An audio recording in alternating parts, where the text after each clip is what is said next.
can tell you stories.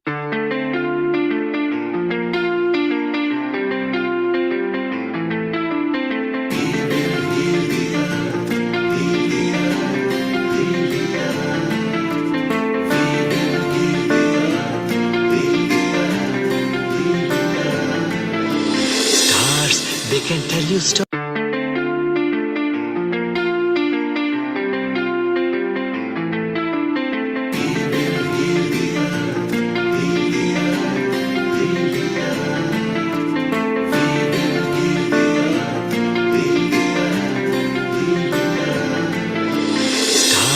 They can tell you stories.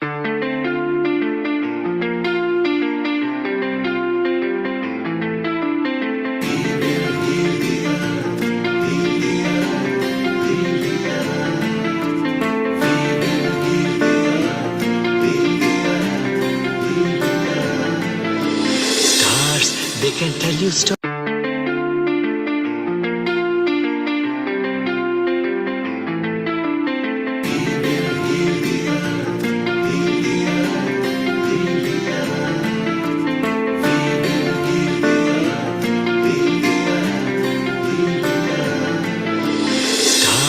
They can tell you stories.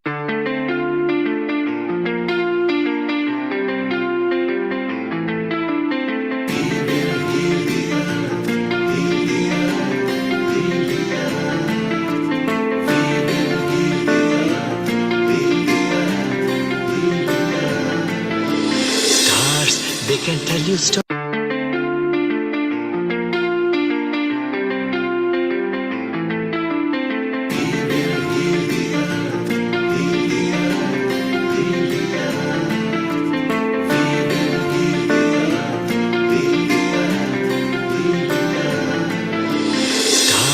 They can tell you stories.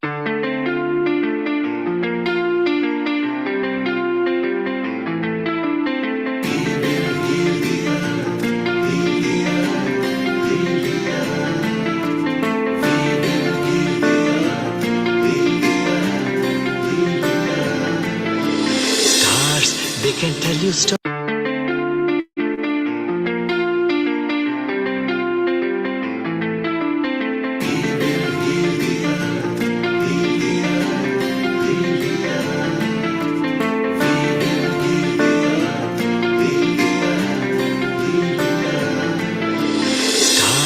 They can tell you stories.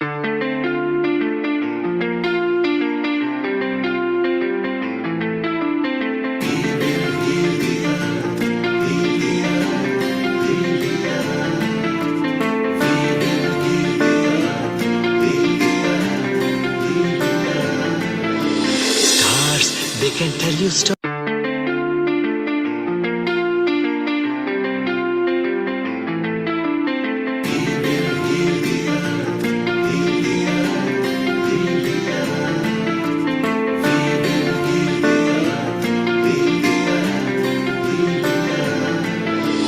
Stars, they can tell you stories.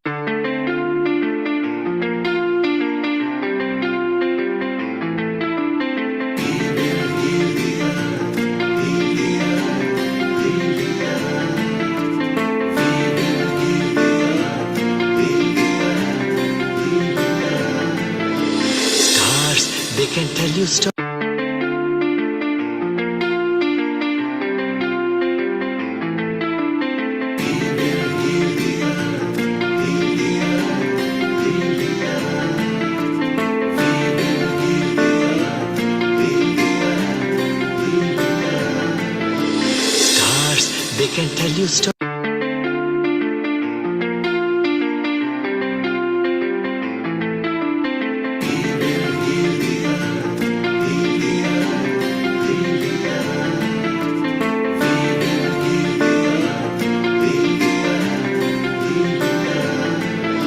Stars, they can tell you stories.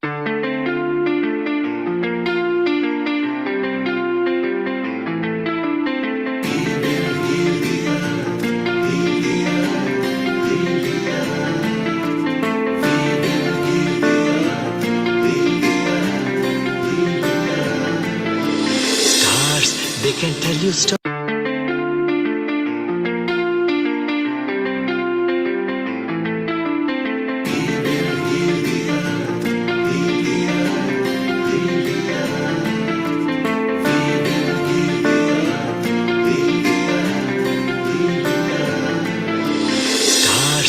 can tell you stories.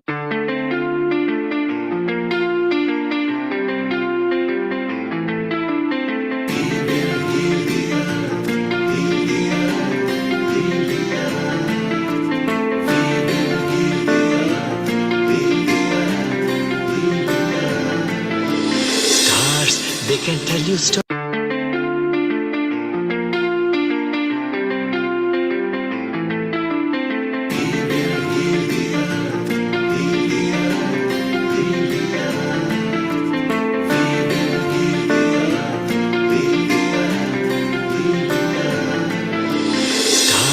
They can tell you stories.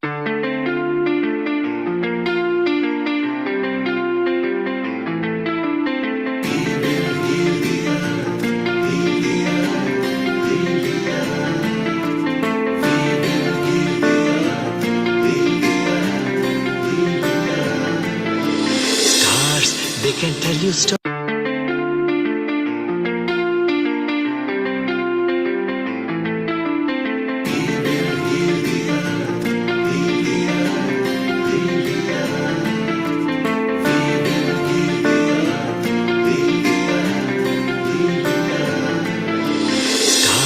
They can tell you stories.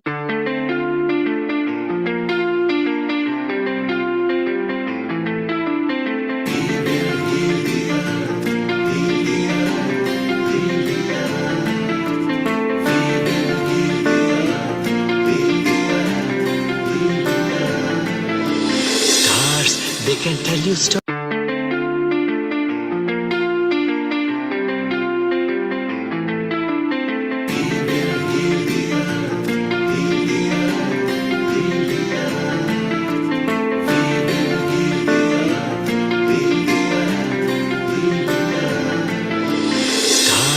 They can tell you stories.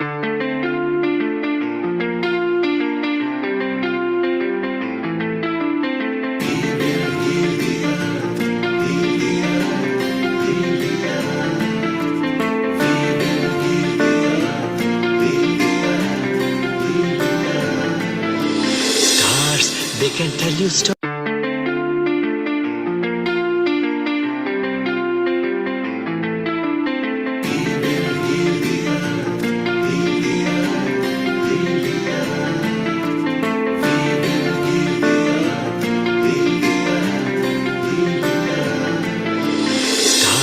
They can tell you stories.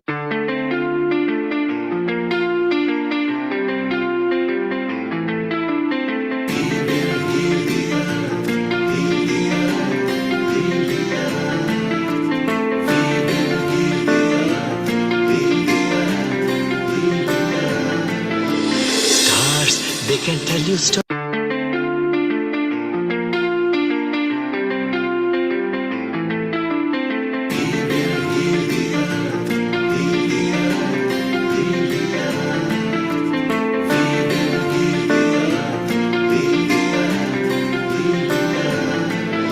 Stars, they can tell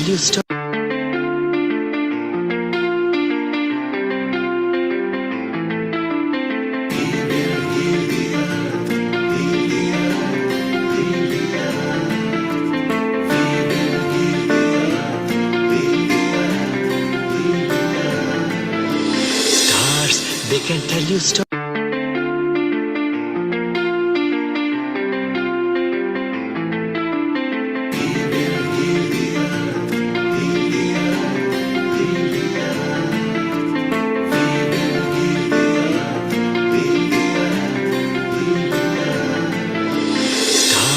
They can tell you stories.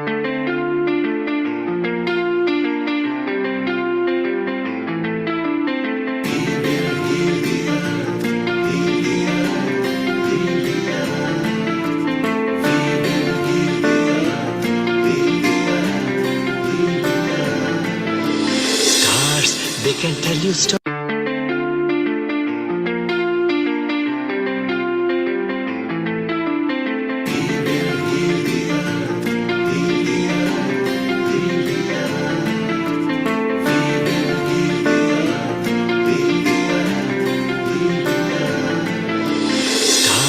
They can tell you stories.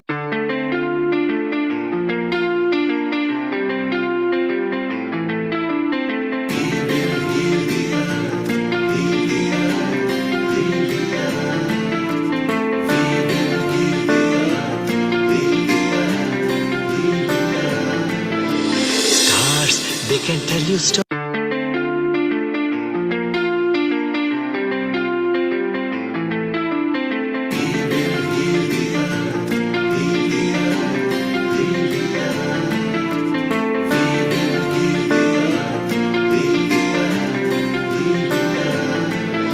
Stars, they can tell you stories.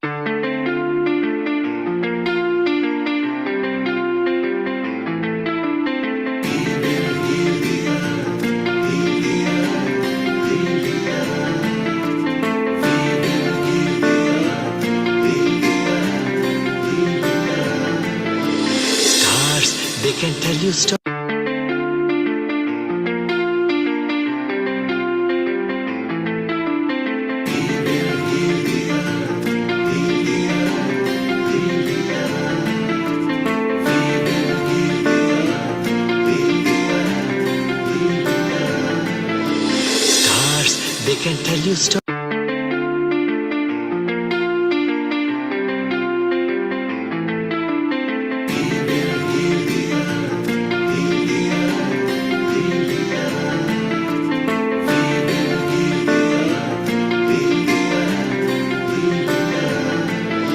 Stars, they can tell you stories.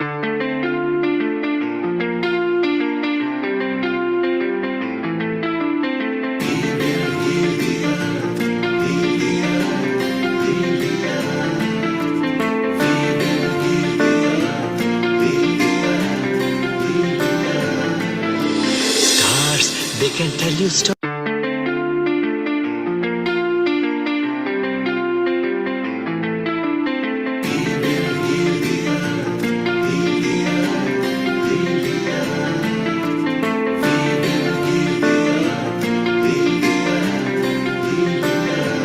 Stars, they can tell you stories.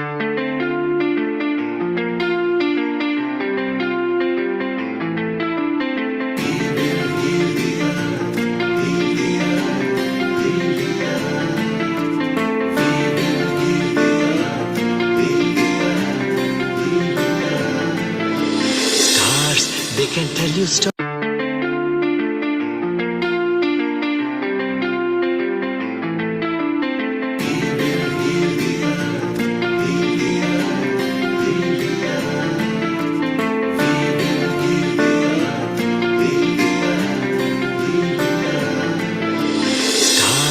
'They can tell you stories.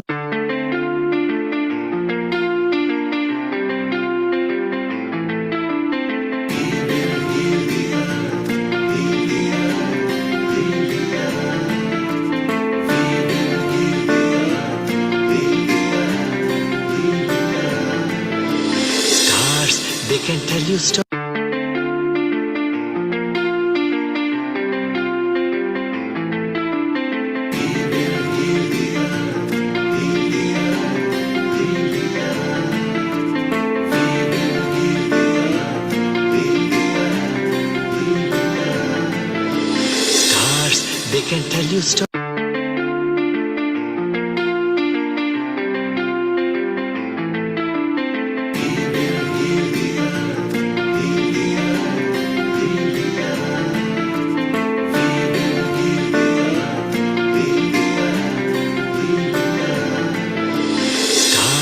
'They can tell you stories.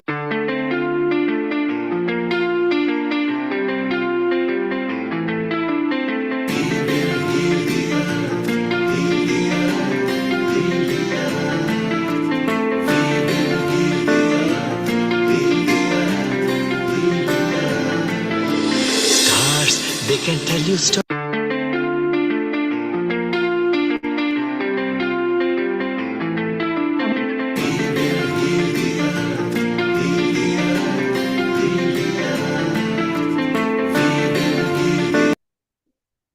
10, 9, 8, 7, 6, 5, 4, 3, 2, 1.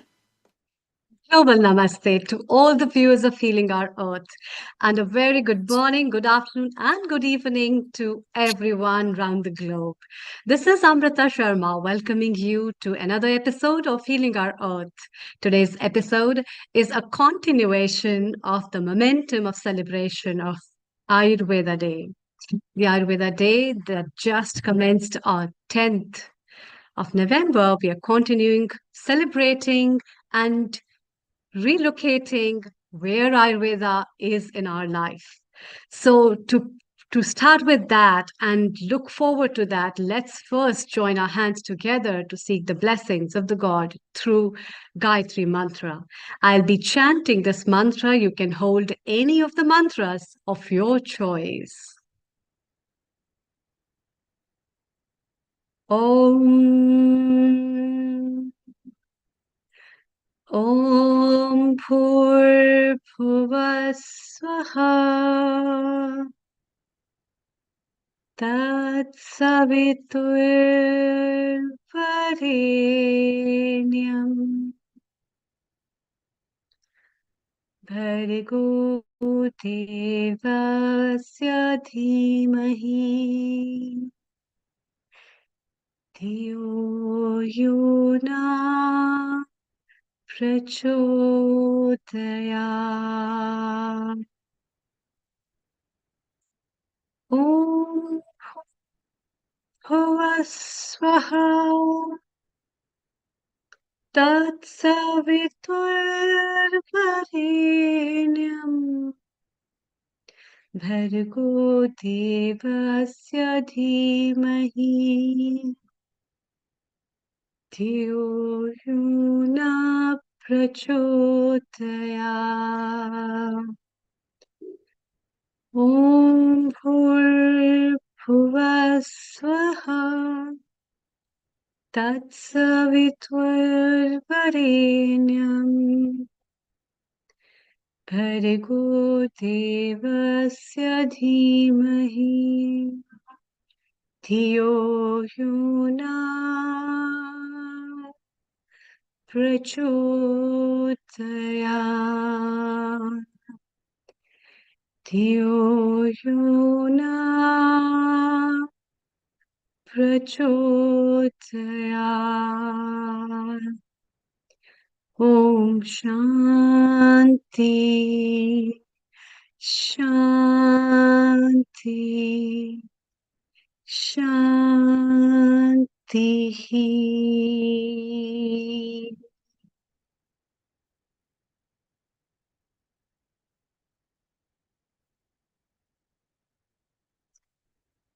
With these words, praying to Lotus Gayatri for bestowing peace all over the world, let's start today's episode.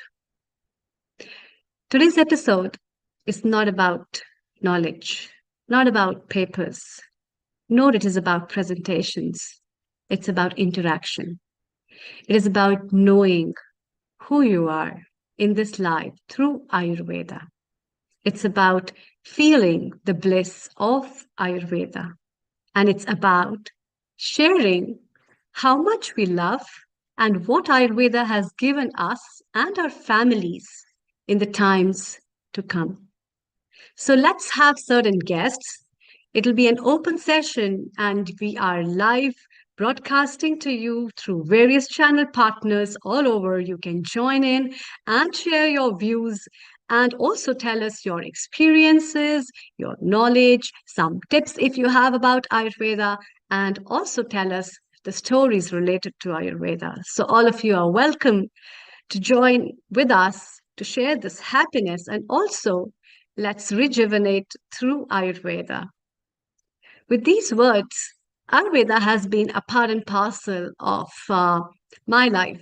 I never knew about it until and unless I studied. But yes, it was in the part of my family. It was in the part and parcel of my life as well.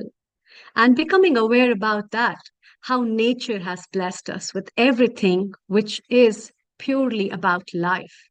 And this science of life is about living with happiness, living with health, and living a peaceful and blissful life. What for?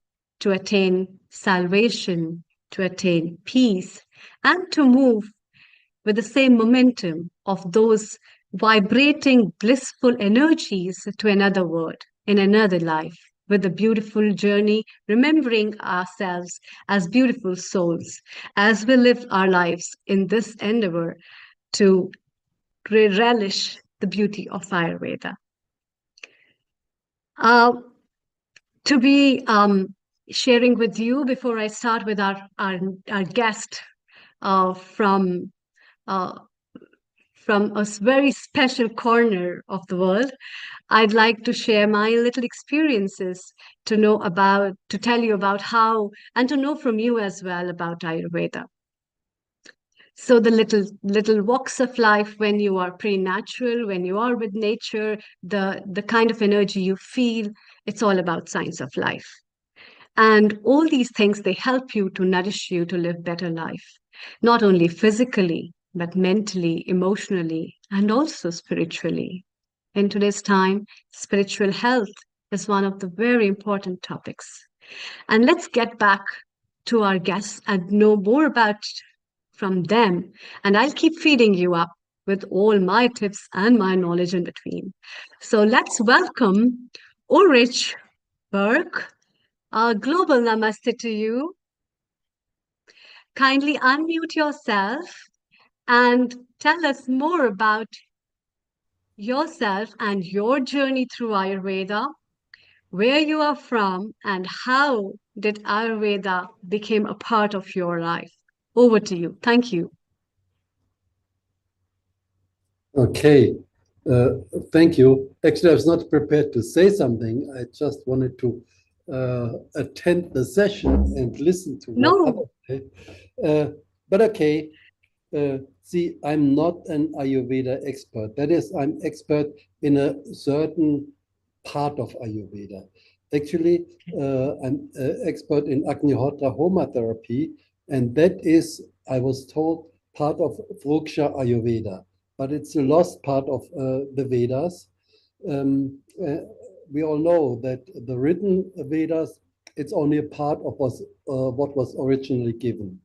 And a lot of things have been lost before because when they were written down, that was many generations, maybe thousand of generations after they had originally been received by the rishis.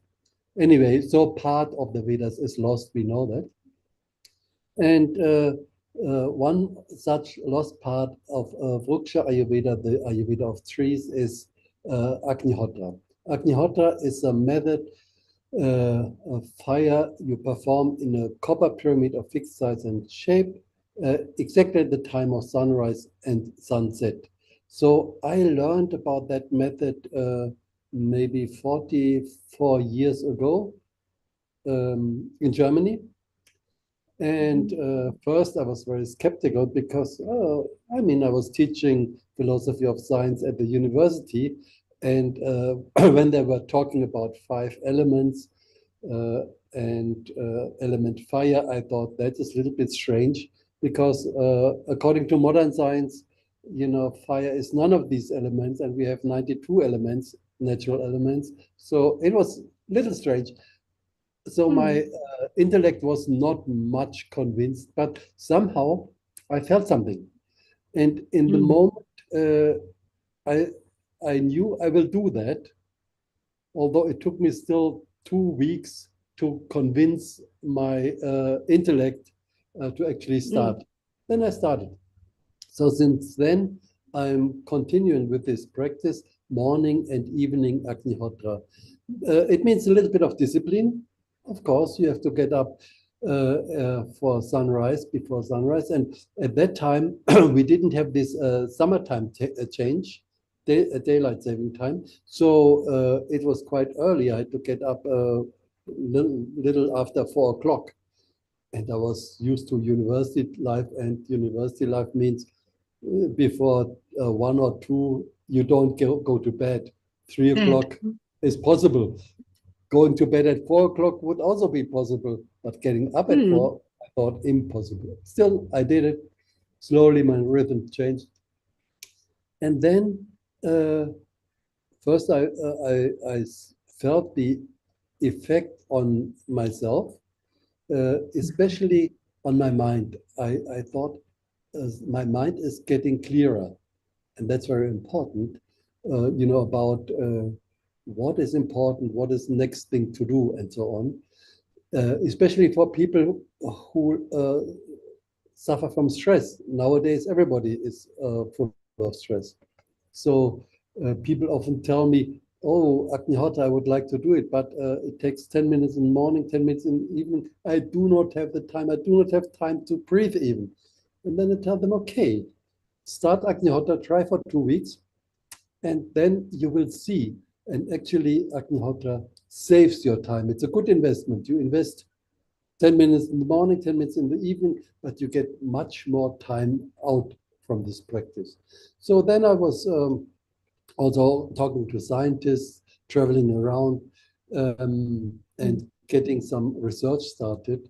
And since, say, 15 years, that is my main focus.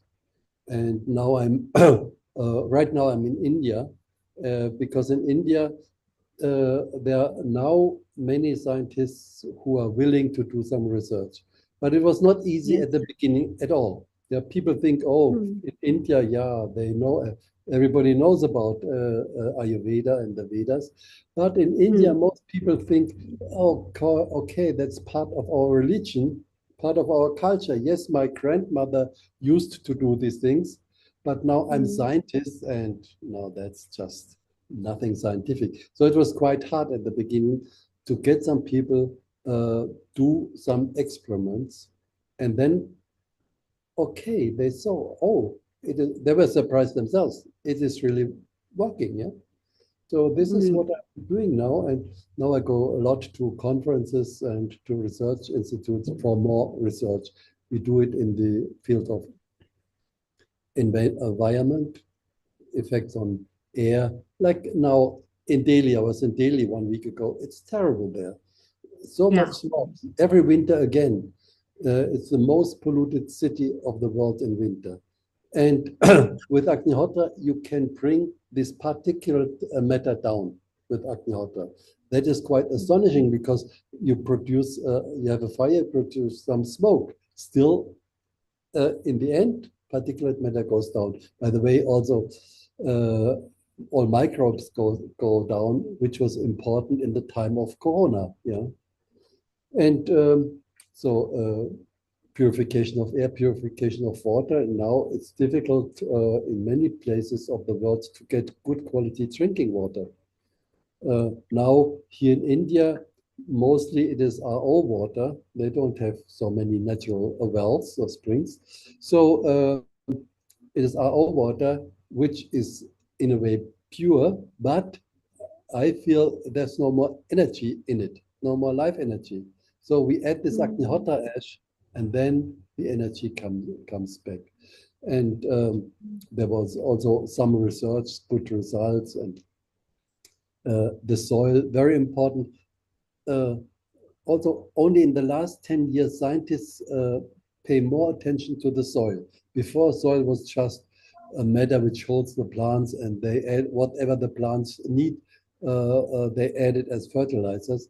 Now they understand, no, the soil itself is a living matter, and but with modern agriculture, it's just being killed. And now they talk about soil health. Soil health, one important point is all the microbes in the soil. And with Agnihotra and the ash, all these come to life again. And by the way, also, as so many people are concerned about climate change and the CO2, in farms we have tested, we have a soil organic matter content of 15% or even more. Whereas in most chemical farms, you have 1%, 2% if you have, you're happy. So the soil can take up a lot of this extra carbon we have in the atmosphere and bring that level down, and the soil will be more productive. It will be healthy soil. Now about the health, because Ayurveda is about health, yeah? Yeah.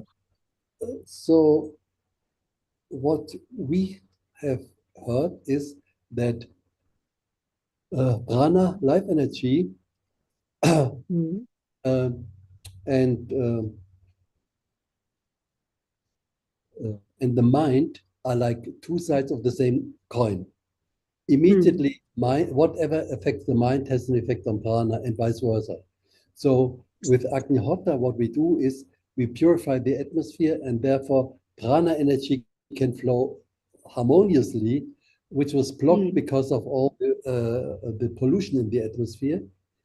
Mm. It creates a shield around the planet. With Agnihotra, a channel is created and prana energy comes down, and immediately we have an effect on our mind.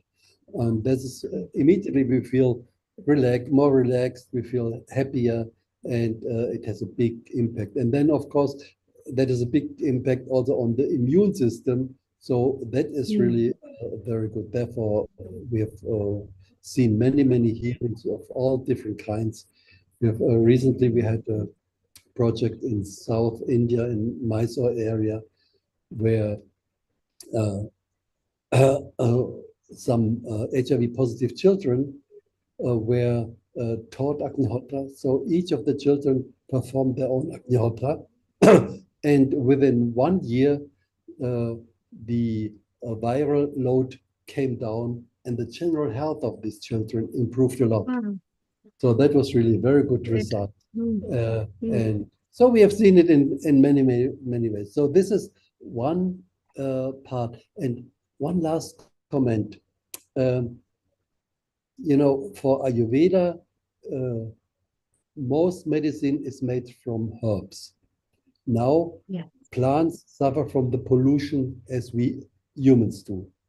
And that means Mm. also the medical potency of the plants is reduced.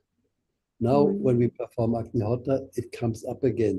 And we are just now preparing a research project together with the All India Institute of Ayurveda in Delhi Mhm. to see, what is the difference between the plants in Agnihotra atmosphere and the plants somewhere else, and see how these plants then are getting healthier, have more of these important substances, uh, and thus we can get better Ayurvedic preparations in this way.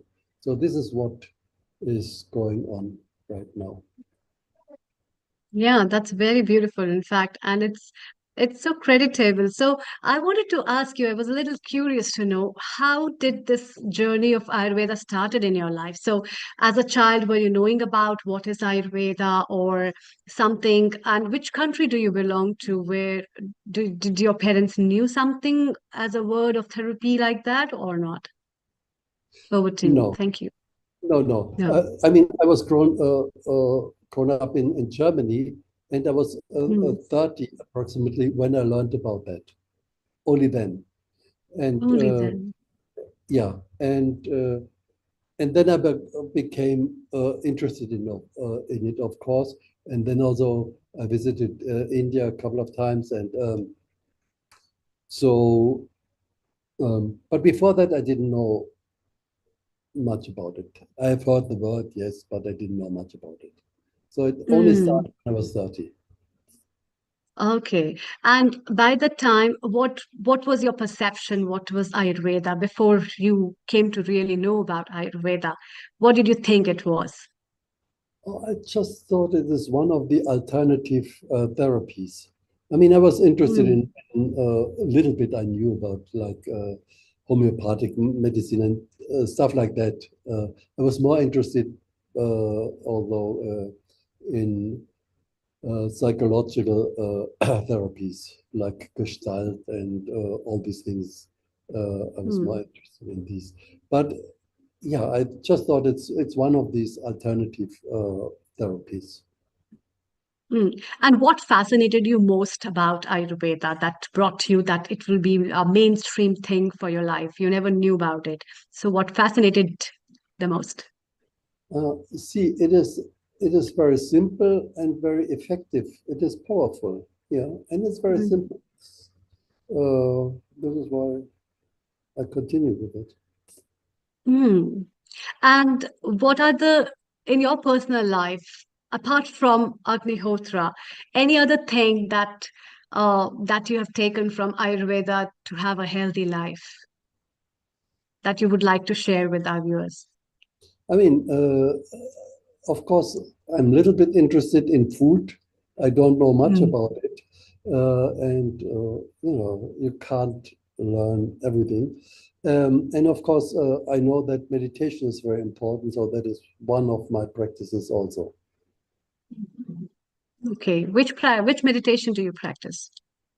Uh, Very simple, like just observing the breath, things like that. I do a little bit of pranayama also. Mm. Which which one? Which one do you love? Um, the Alternate alternative to, nostril breathing. yeah. That's pretty interesting. And so presently you are in India. Which part of India are you in? In the moment, I'm in MP, Madhya Pradesh, Mm. just in Indore in a hotel, waiting for, that is tomorrow, I'm flying to Jorhat in Assam for some conference, agriculture conference. And then after that, I go to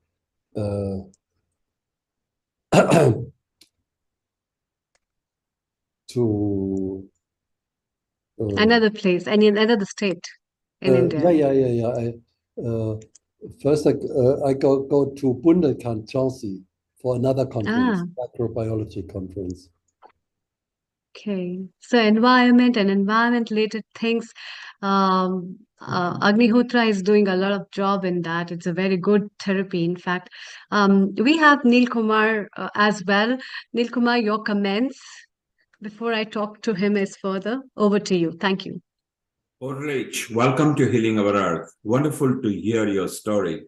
Ulrich, tell me, since you originate from Germany, and Germany are very good at the Ayurveda packaging and white labeling and products, how do you feel Ayurveda is in the mainstream in Germany? Is it acceptable? Is it recognized?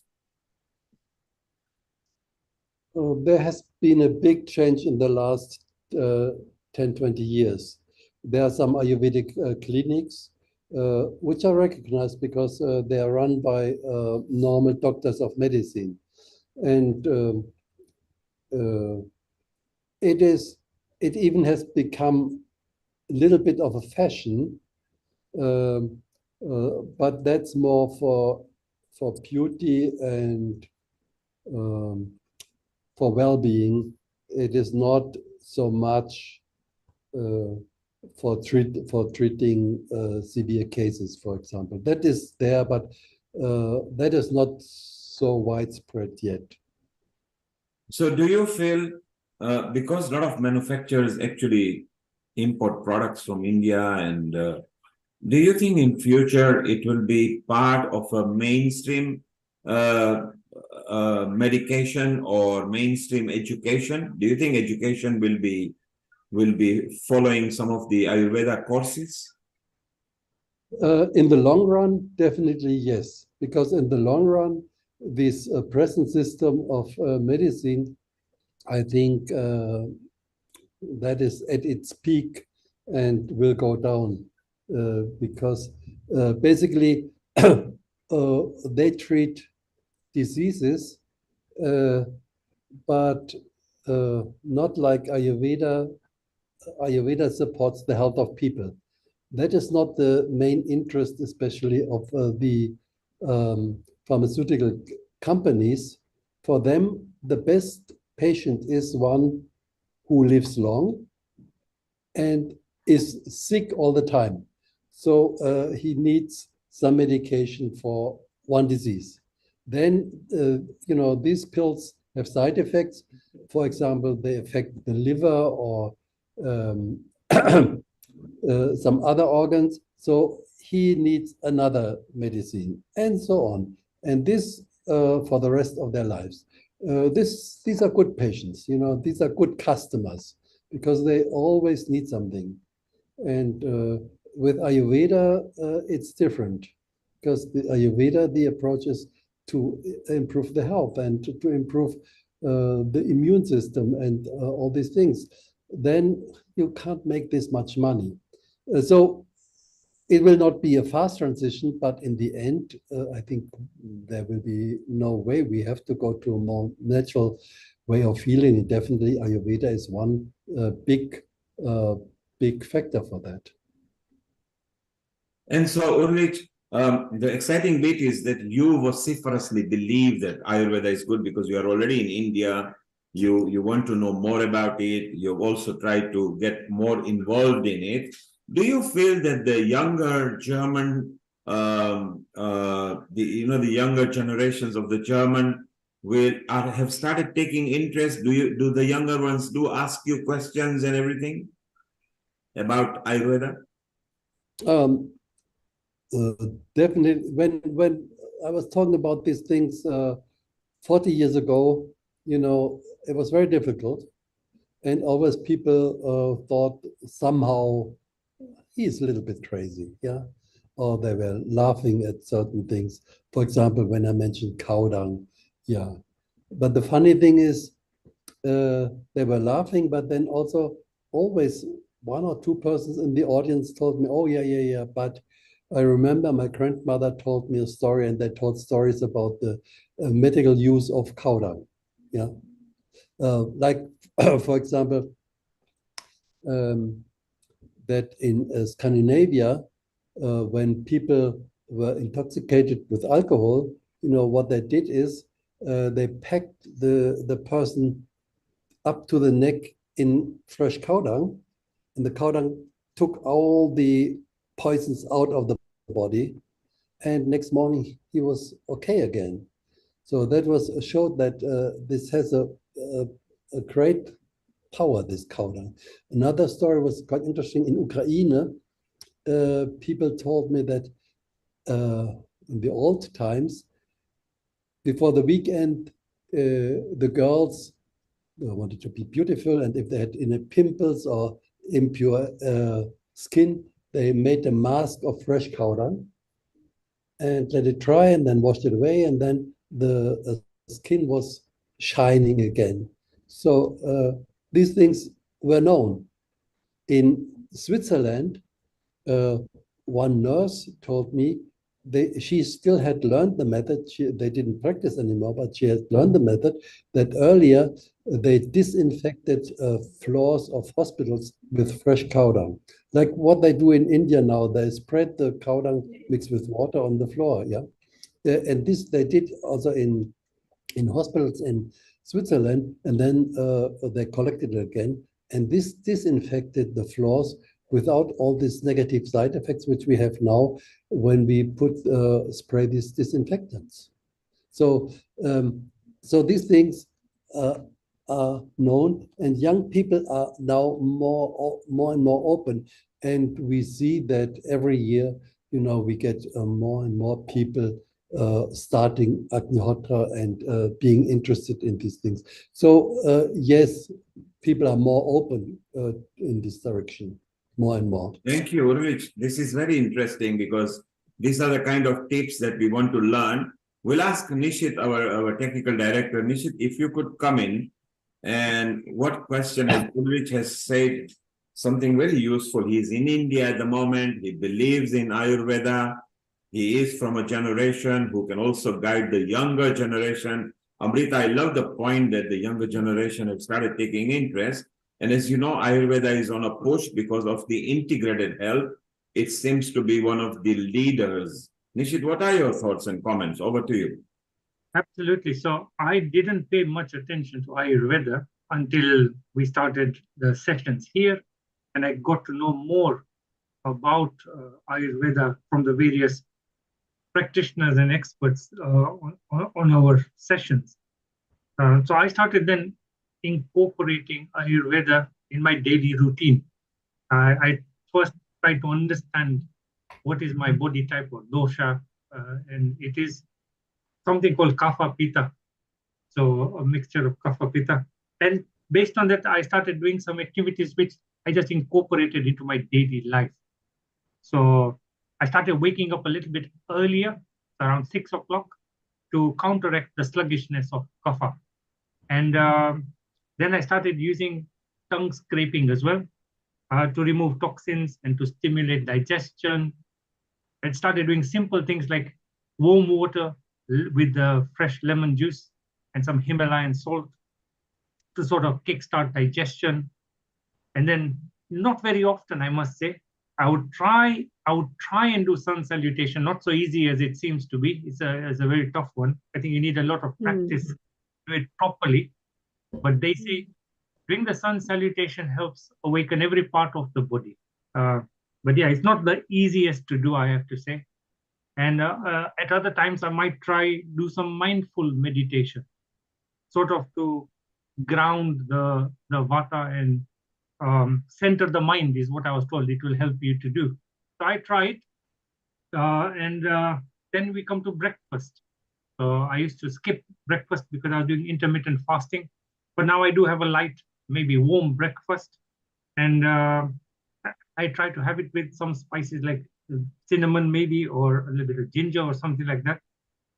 And then I'd be off to work, and mid-morning now I'd take a break. Before I wouldn't take a break. So I'd take a little break. We got a little treadmill at the office. I'd go and do a little bit of treadmill walk and stretching, maybe just to keep my energy going. And at lunch, we used to sit at the table and work as we're doing our lunch. But now I take that break off the table and do a little bit of mindful eating. So I'd have a meal at around about 12:30, because I'm told that's when your pitta energy is strongest, and foods that are nourishing, that are not too heavy, that kind of a meal.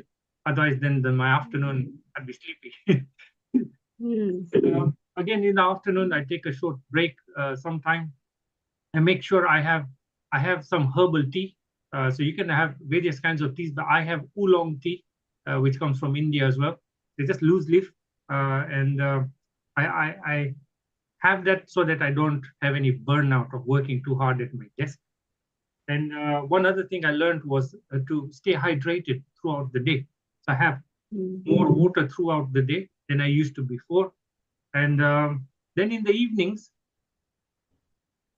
I used to think that working full hours are very good, but actually evenings I now tend to wind down. So maybe do some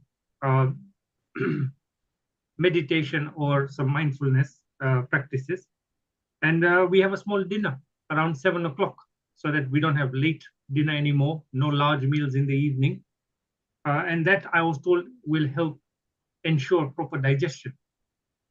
And then I have a warm bath in the evening to relax myself and calm the mind, and get into bed a little earlier than I used to before. So I was used to like 12 midnight bedtime. Now it's gone down to about 10:30, 11, and to try and get adequate rest and balance my body. And another thing I learned was seasonal eating. So there are seasonal fruits and vegetables that align with the rhythm of nature. That's something I picked up from one of the sessions here. So eat with the seasons. That's what we learned. And so that's what I've started doing as well. I learned how to use spices wisely. So like turmeric, fennel, which are both beneficial for my kind of body type.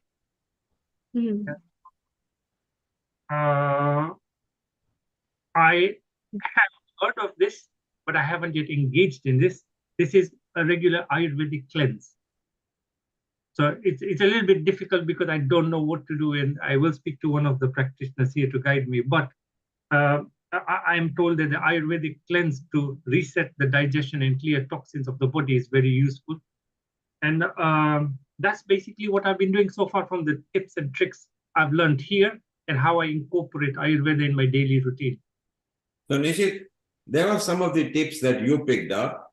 Urlich, what are your tips? I mean, are there any particular tips that you have got, Urlich, that you practice? And number two, whilst you are in India, what are the favorite Ayurveda products you are going to take back home? I mean, my main tip is really perform Agnihotra morning, evening. That is the most important basic thing, yes. And then Ayurvedic products, I mean, I really like turmeric and ginger. And okay, we get that in Germany also. Here I can also get it in organic quality. And what I take home sometimes is Chyaban Prash, good quality Chyaban Prash. That is something which I like.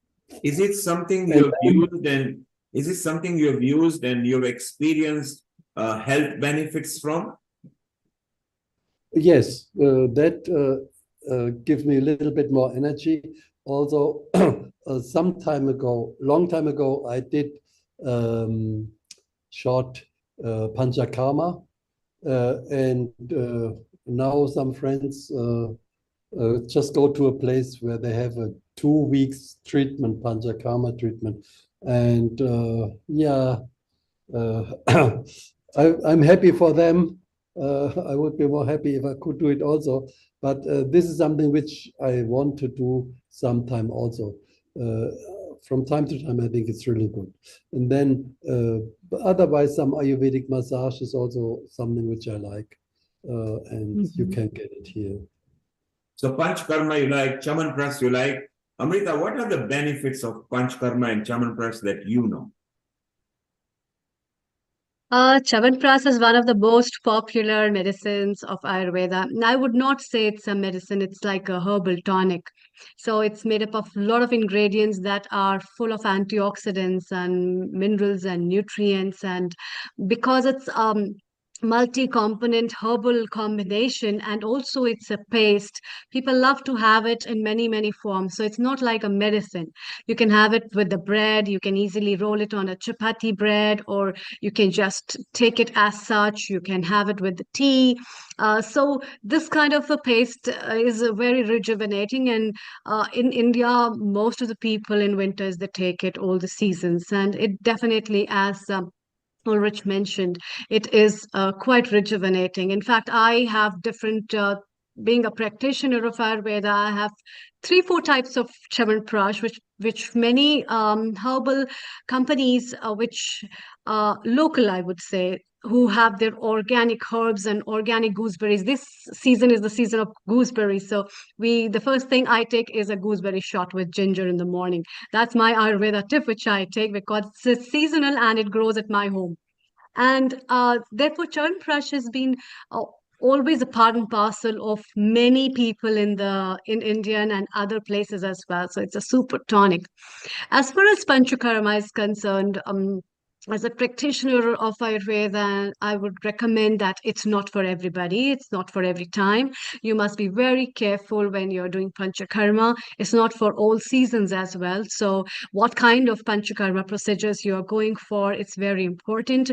In Panchakarma, basically, you have a pre-Panchakarma things and a major Panchakarma therapies, which includes Vaman and Virechan, which is called as diarrheal detoxification, as well as through vomiting, you have a detox. So those kind of detox, your body must be well prepared for it, knowing about your prakriti, what you are, and also which season, any disease conditions in your body. So there are a lot of considerations that you must follow before doing that primary Panchakarma. As far as the pre-procedures of Panchakarma, like Nasyam, or Akshitarpanam, where we use medicines, Ghritam for eyes, or Karnapuranam, where you use some Ghritams for the ear, or just Swedan or Snehan, which means a hot fermentation of your body through herbs, or oil-based massage through that. These kind of things can be taken anytime, but you have to be very careful while using which oils you're using, what is meant for you, what time of the day you have been practicing, because after sunset, you should not do it. In winters, you should be very careful what kind of oils you use. So all these things are pretty more important. And over and above, Neil, I would also like to add, Ulrich, to your work, very recently, I worked and gave a presentation on Vriksha Ayurveda and sustainability. And there are so many concepts of Vriksha Ayurveda that matches with sustainability and carbon sequestration and carbon footprint management, that these scholars, they talked about planting trees. And when it comes about fumigation or Agnihotra that you are considering as one major part of therapy, I'd like to share a very small thing, which had been a very small thing in my life, but when I realized it is so important.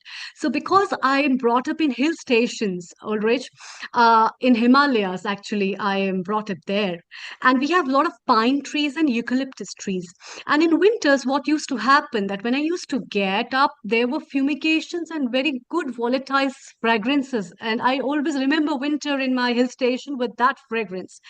What used to happen that the pine trees leaves used to shed, the eucalyptus trees leaves used to shed, and people used to burn them in that area. By burning them in that area, it used to, because the leaves have so good volatile oils, that by burning those leaves, the volatile fumes used to spread in the whole area. And that procedure used to be, I think, 10, 12 kilometers away from my home. But a pleasant breeze used to blow and take the fumes to my house. And I used to take the fragrance of that, and I used to feel so good. This is a kind of natural aromatherapy that comes. And I was looking at the researches. Even my dad used to do it in my kitchen garden, where we have local trees and the pine leaves used to shed in winters. We used to accumulate them and burn them in a corner, and the fumes used to come. And I used to see, oh, wow, what's happening? And it's a plaything for me in the childhood.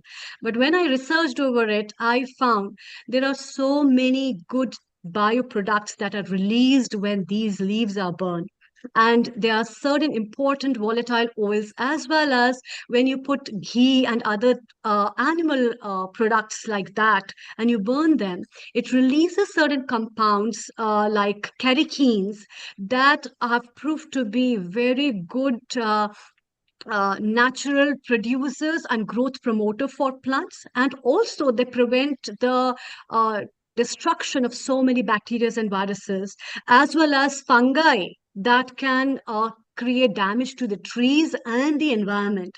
So that kind of a concept of Agnihoma, if we adapt in our homes and our environment, as you've been researching so much, has proved to be a generation old therapy that can be very productive in sustainability, and also working up to measure and work on the carbon balance and carbon footprint for the earth. So preventing global warming and climate changes, which everybody experience, all of us, we experience all these things, can be measured through all that by these kind of therapies that are age-old therapies, but are very beautiful therapies.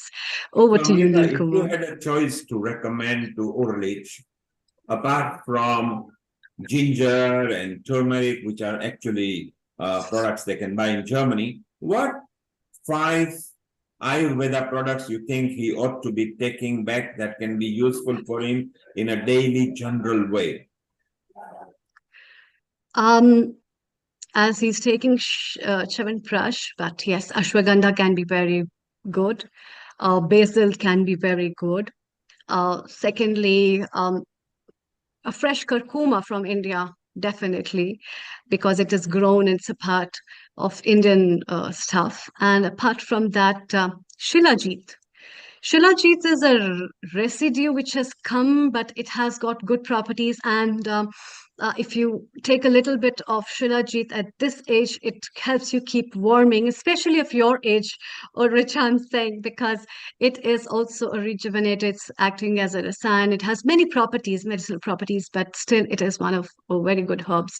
So for me, these herbs are good. Apart from this, clitoris, there is a herb of Aprajita which is known by Shankapushpi some places of the world. So uh, this Aparajita tea, this is called as blue flower tea or blue PT. Basically, it is also beneficial. So there are a lot of teas and herbal things that are available in the market in the form of teas you can take, in the form of herbs you can take.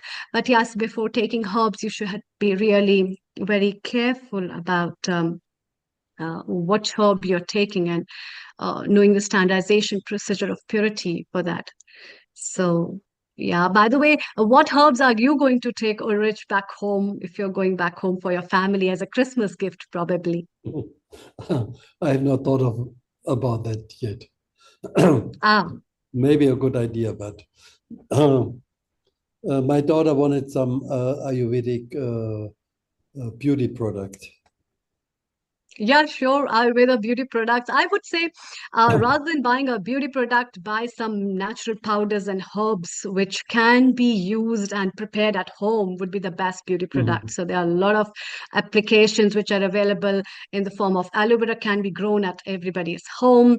You can take sandalwood powder, you can just take mud, you can take manjishta. There are so many natural herbs that can be used and can be prepared with a mixture of that can be applied based upon various type of skins what you have, whether vata skin or pitta skin or a kapha skin, that can be used. Even a natural milk can be a very good cleanser. Coconut milk itself, there are a lot of herbs that are naturally grown which can be mixed up with them, that can be used up as a beauty product. But yes, market has rolled up with a lot of herbal stuff in cosmetic industry as well, with a lot of cosmetics. But we really need to be very updated on the informations of what kind of things they are available. Some of them are pretty good, and some of them has to be cautiously used. And what are your personal tips? Do you share like anything Ayurvedic in your life, as far as creams or lotions or powders or toothpaste is concerned, Ulrich? Anything you use personally? I mean, I don't use any cosmetic products. I use some Ayurvedic toothpaste, yes, which is now also marketed in Germany. It's, I mean, the recipes from India. I don't know whether they now produce it in Germany, because they had some problems with the EU regulations. They made it very difficult to get these things from India. But otherwise, I don't use. So can are there very strong rules and regulations, or there are strong guidelines that to sell the herbal products in Germany, or Ayurvedic medicines in Germany, or they can be sold with the name of herbal? What is your view out there? Thank you. No, it's not my view. It is the legal situation is such. If you say something is a medicine, then it makes it very difficult. There has to be some approval process, and that costs per product at least 50,000 euro. So normally a small company can't do that. This is why often, for example, a friend wants to import ashwagandha from India, and we have a place where it is grown even in Agnihotra atmosphere, so of course organic and in Agnihotra atmosphere. So I think the quality will be quite good. We had the same thing also with turmeric. The quality was quite good. But when you sell it, you cannot mention any properties which show some healing effect. You can say, I mean, definitely you can say it's good for your for beautiful skin and things like that. But for example, if you would say it would reduce your cough, or it would do anything related to health, it's not legally not allowed. You can't do it, and people, companies get a lot of problem immediately. We have the same thing, I think, in the UK, and a couple of years it came about, probably in line with EU regulations. Yes. And here in the UK, you have to go through something called the traditional herbal registration scheme. And then depending on the number of active herbal ingredients, there will be charges that you are charged for per product. And if it is like a complex herbal supplement, let's say with 2 or more herbal active ingredients, the fees could be about £7,500, and then plus other supplementary fees, depending on things that you got on, whether products are sterile or not, etc., etc. So it's a complex procedure. It got a lot of normal other Ayurvedic products out of the shelves and out of the reach of people normally. Yes. Let's see. These EU regulations started approximately 20 or 25 years ago. And of course, it was before nobody cared. It was not especially against Ayurveda. It was against all Ayurveda cosmetics, all natural cosmetics. And there were many small companies which made good stuff. And for a long time, nobody cared about it until they became too popular. And then big companies, they thought that is some competition. They didn't like it. So they went to Brussels, and they have their lobby there and said, we need some regulation. And of course, the lobby was strong enough, so the regulation came. And many of these small companies in Germany, they just had to shut down because they could not afford these things. It was really, one thing is good manufacture practice. That means they would have to have a real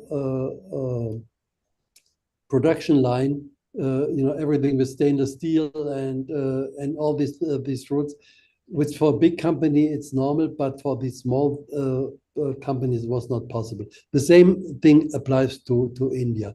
And if you import, then you have to have the same certification that the good manufacturer practice is done in India. And that was a problem which some people also face. That's not so easy.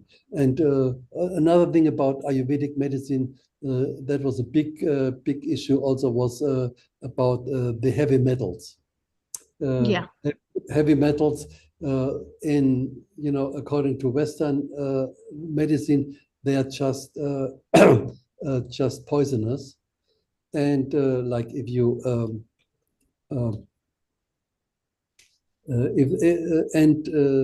but what these people do not see, that these heavy metals are purified in a very special process, number of times, and then the effect is different.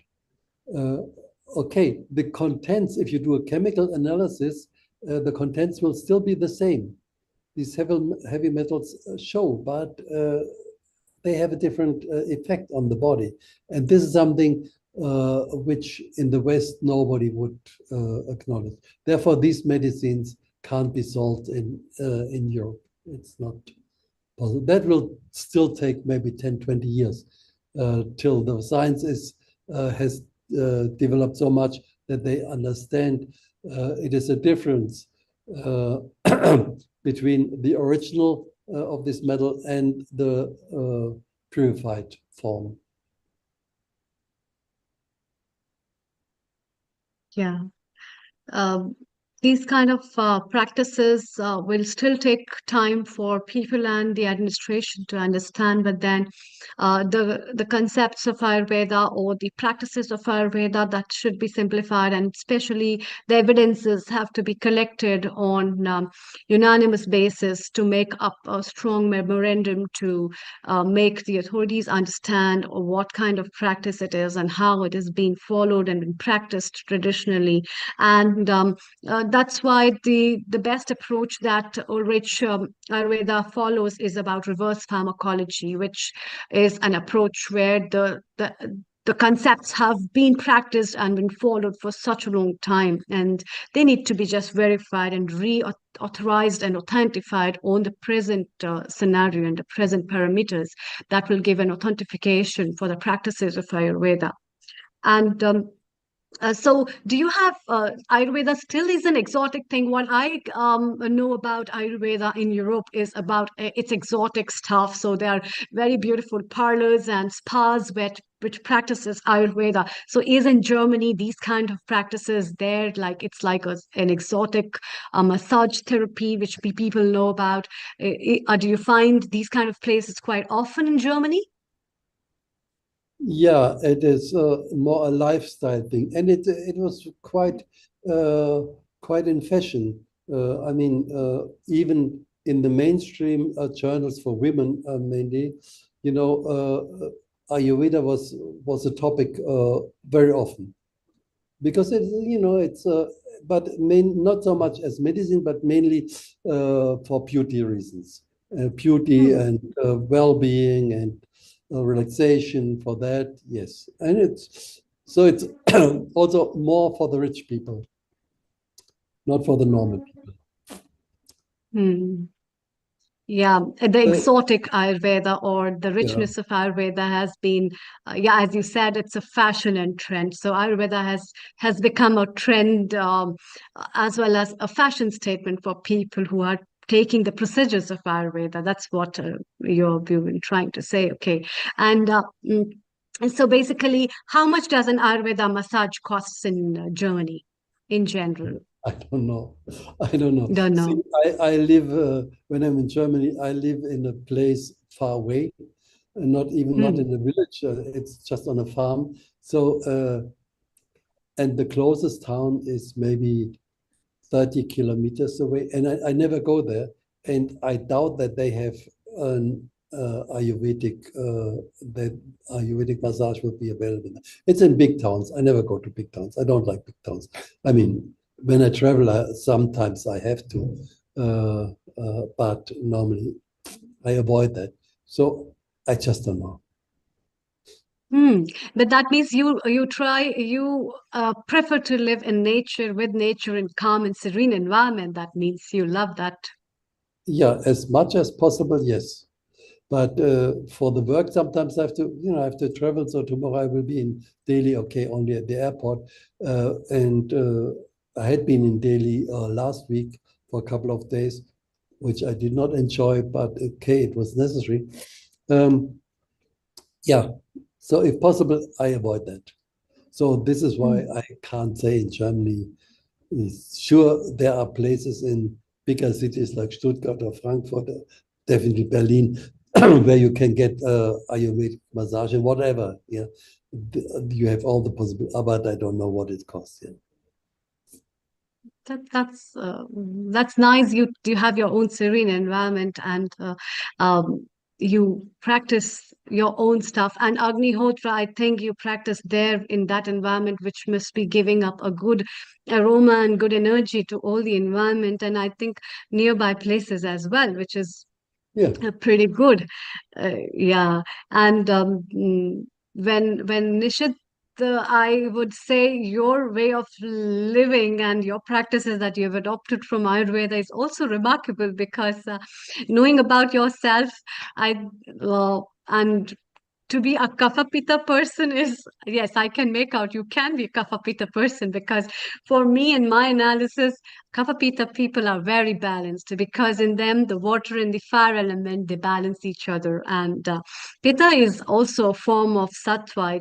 It's a fire and it's a transition, and therefore that transition along with the flexibility and grace of earth element can give you a very strong foundation, and all those people whom I know are Kapha Pitta are doing pretty well in their lives. And that's what I see, in fact. It's good to know to you to be a Kapha Pitta person. And yeah, we also have Vaidya Rajan Patnakar, who had been a great Ayurveda practitioner from Pune. Global Namaste. Can you share and say hello to Ulrich, who has been coming all the way from Germany, taking up the essence of Ayurveda from India and sharing so many things, and is over here to share his views in conferences. Over to you, Rajan Patnakar, sir, to also greet Ulrich and everyone. Over to you. Thank you.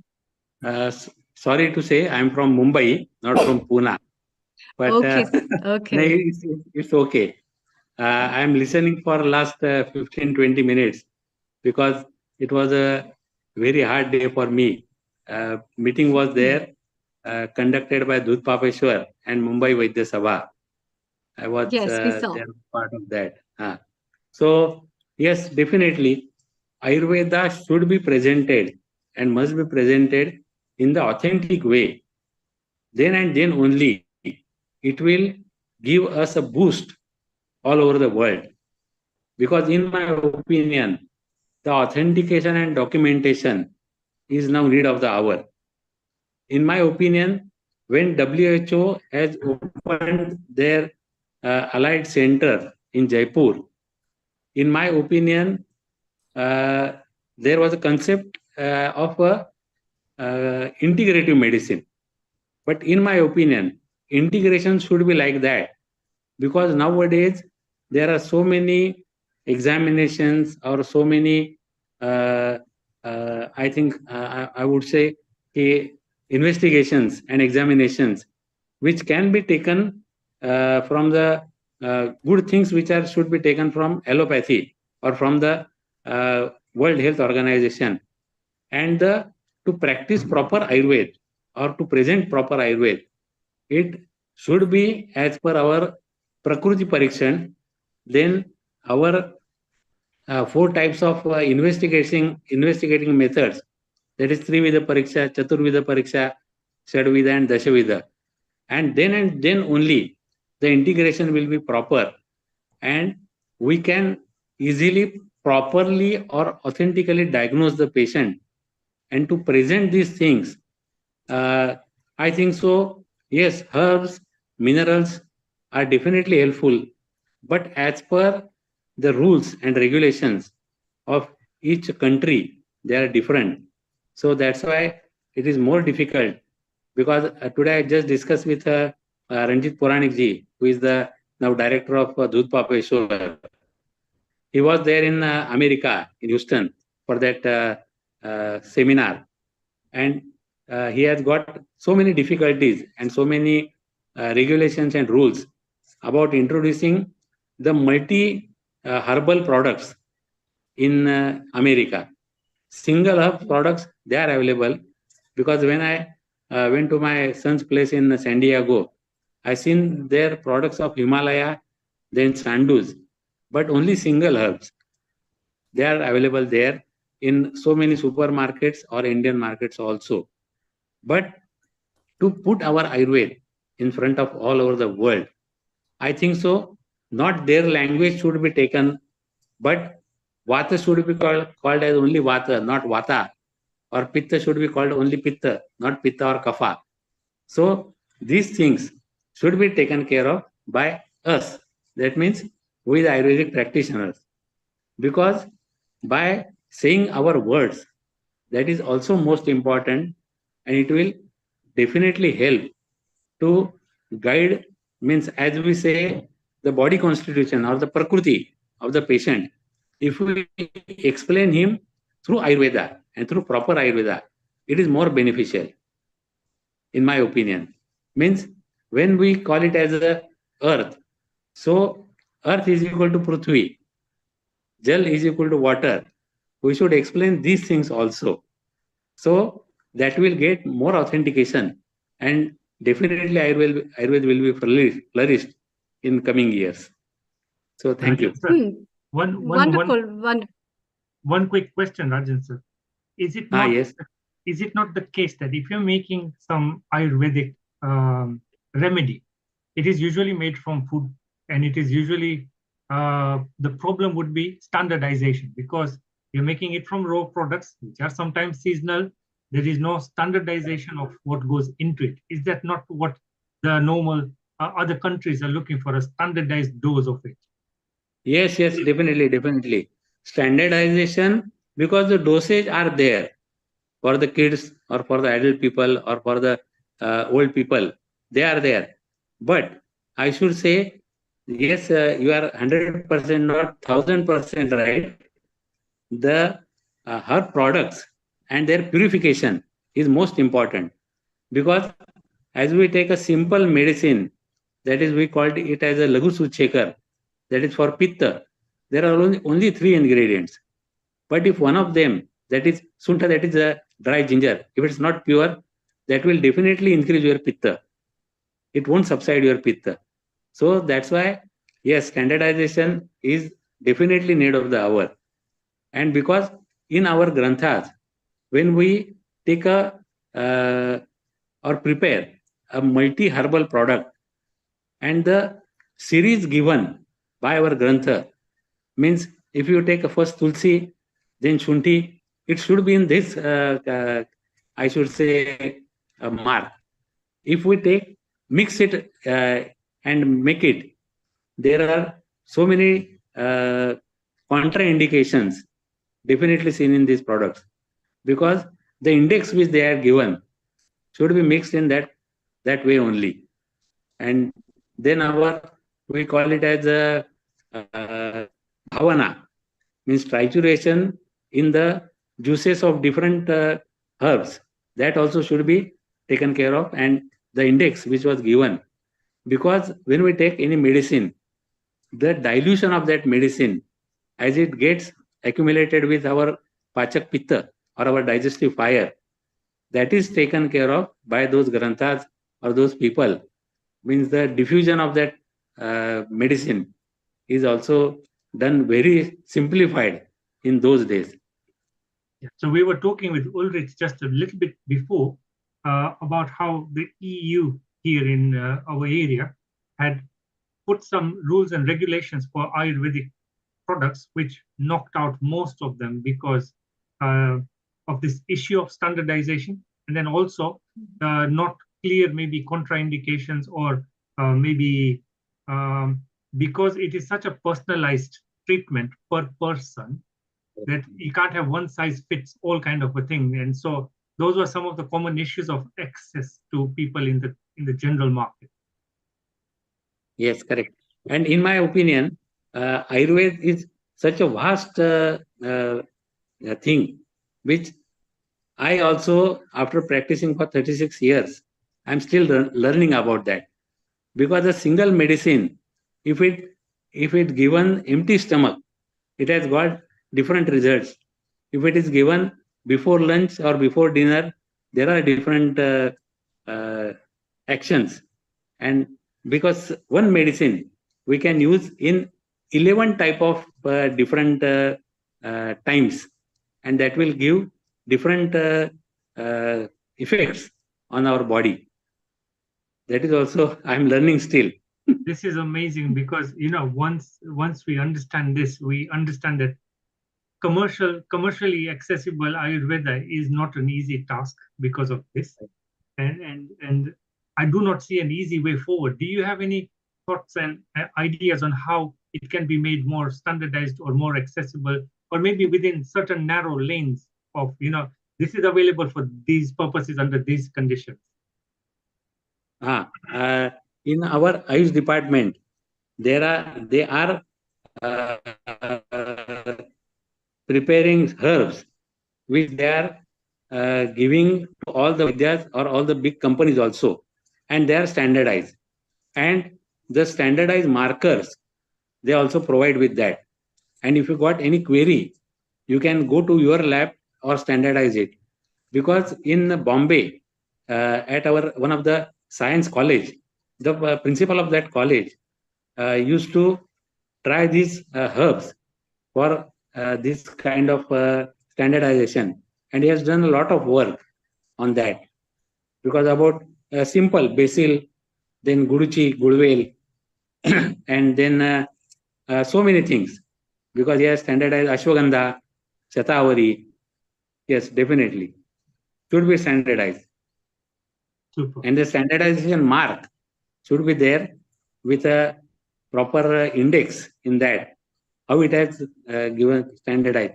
And only one company, which I know, that is Sri Dudpapeshwar, they are giving these their certification of each and every Suvarna Kalpa or Rasa Kalpa, which are multi-ingredient kalpa or medicines. Yes, they are giving that standardization slip with along with their pack. Super. I started using herbal products probably around about 30 years back. They were not Ayurvedic. They were based off East Asian, so Chinese, Indian mix of herbs. And I started with a range of products that I didn't understand. But as I looked further into the company, I understood how they managed to do the process of extraction and then standardization and then packaging and then making sure it has a set expiry date, all this, and delivery system, how it delivers once it's in the body. All these things are very, very important in every stage of the production process. Yes, definitely. Because the standardization includes all these things.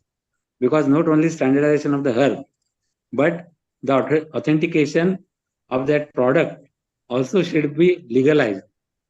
And the diffusion or the absorption of that medicine also should be explained in simple way to understood by any layman. That also should be done.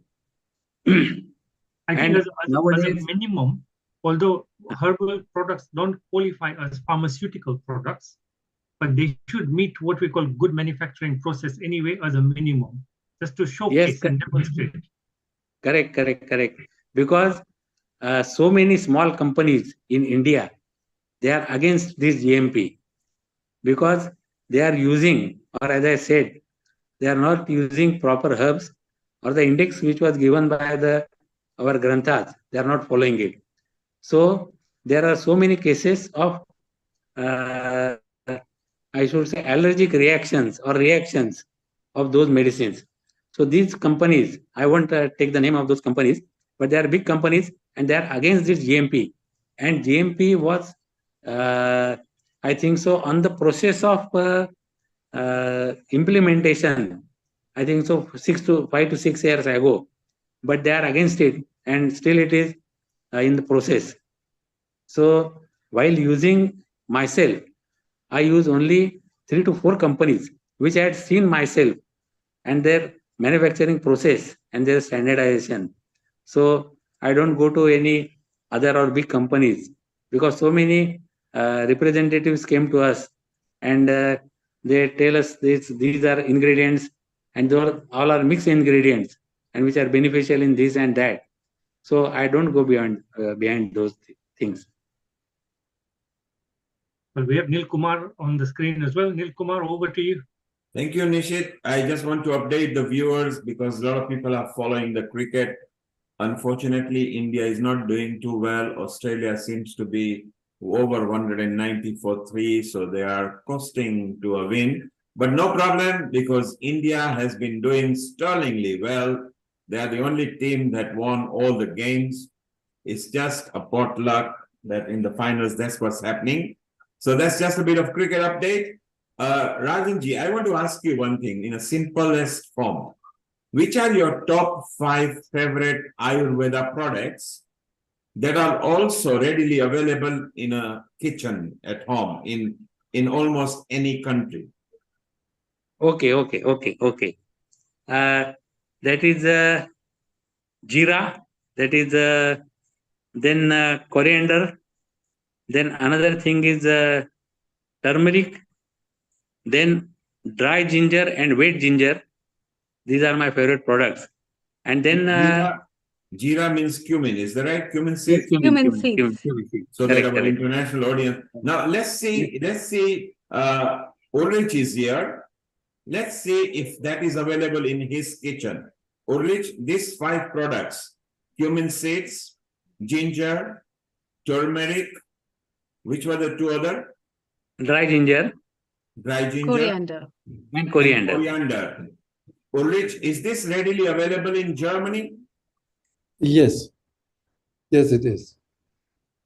And so, Rajendi, can you give us, on each category, give us the best example why they are good for body? Is that good eating raw or eating it as a powder form? Over to you. In powder form, it's definitely beneficial because to compose the pitta or the digestive fire, cumin seed and jeera. They are definitely helpful. And by chewing it, half teaspoon each, definitely give more good action than any antacid in the world, I should say. And I had used this in number of patients. Then dry ginger powder, it's definitely beneficial to increase your digestive fire and to promote or to enhance all the other 6 elements in the body, that is rasa, rakta, mausa, meda, asti, majja and shukra. So it is more beneficial. Then turmeric, while you are having fever or no taste, your taste buds are drying out because due to fever, then turmeric only with our jaggery or turmeric with hot milk, that is definitely beneficial. So also what I want to ask is, Ulrich, have you found any German Ayurveda products or a root or a herb or a spice that you feel we can introduce to Ayurveda in general? Is there any German product? As I said in the beginning, I'm not really an expert in Ayurveda. I just know a little bit about one tiny piece of Ayurveda. So I do not know, but I think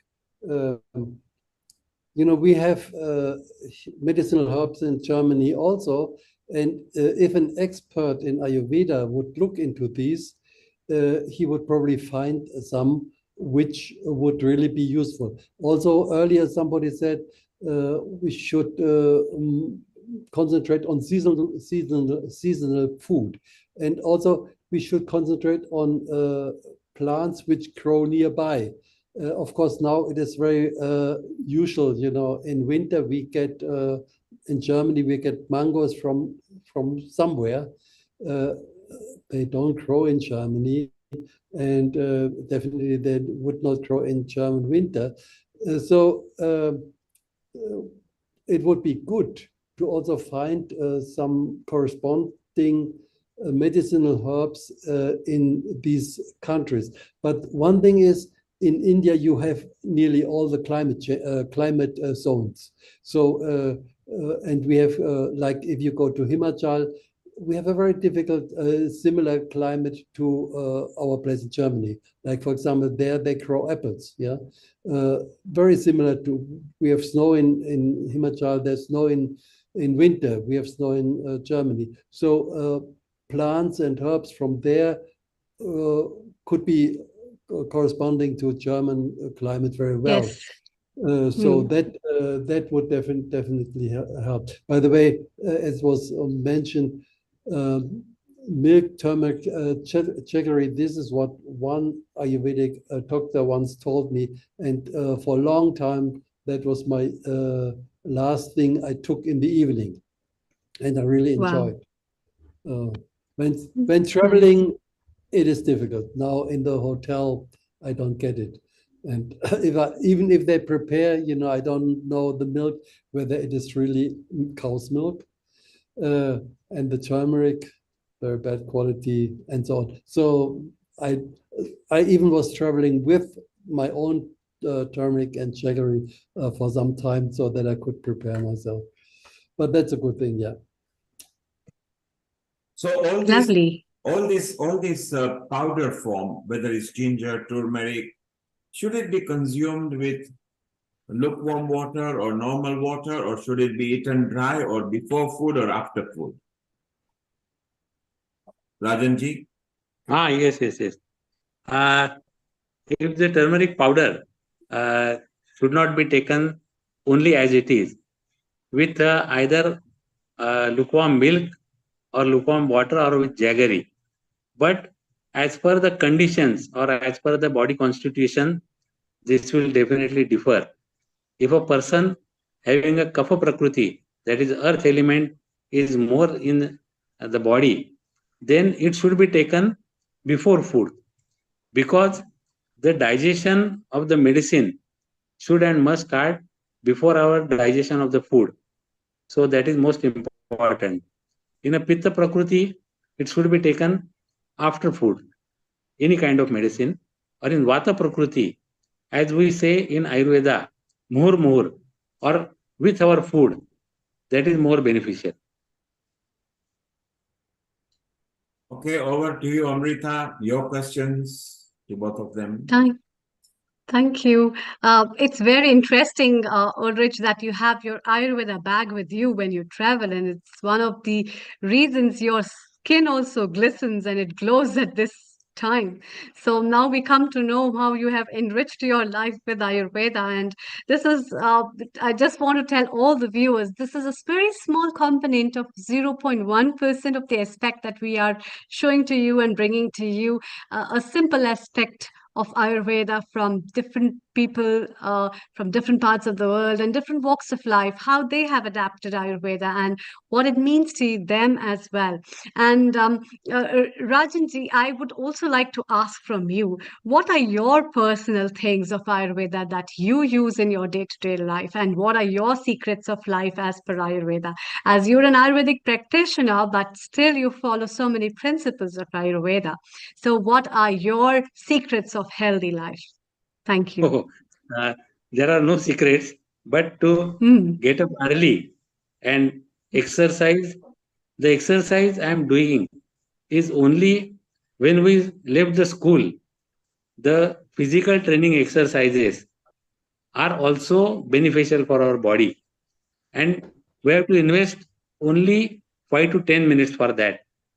Not to go to gym half an hour of excessive warm up or excessive exercise. No need for that.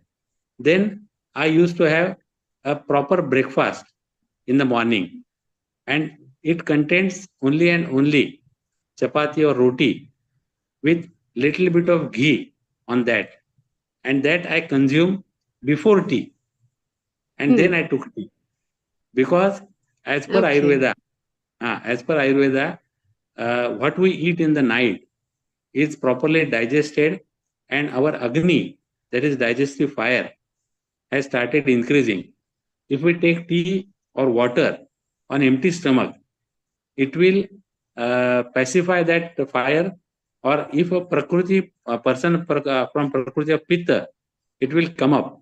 So I treated so many patients or so many things of Amla Pitta, that is hyperacidity, only by guiding them not to have water early in the morning or empty stomach, have something, increase your digestive fire, and then you take any kind of water or tea or anything.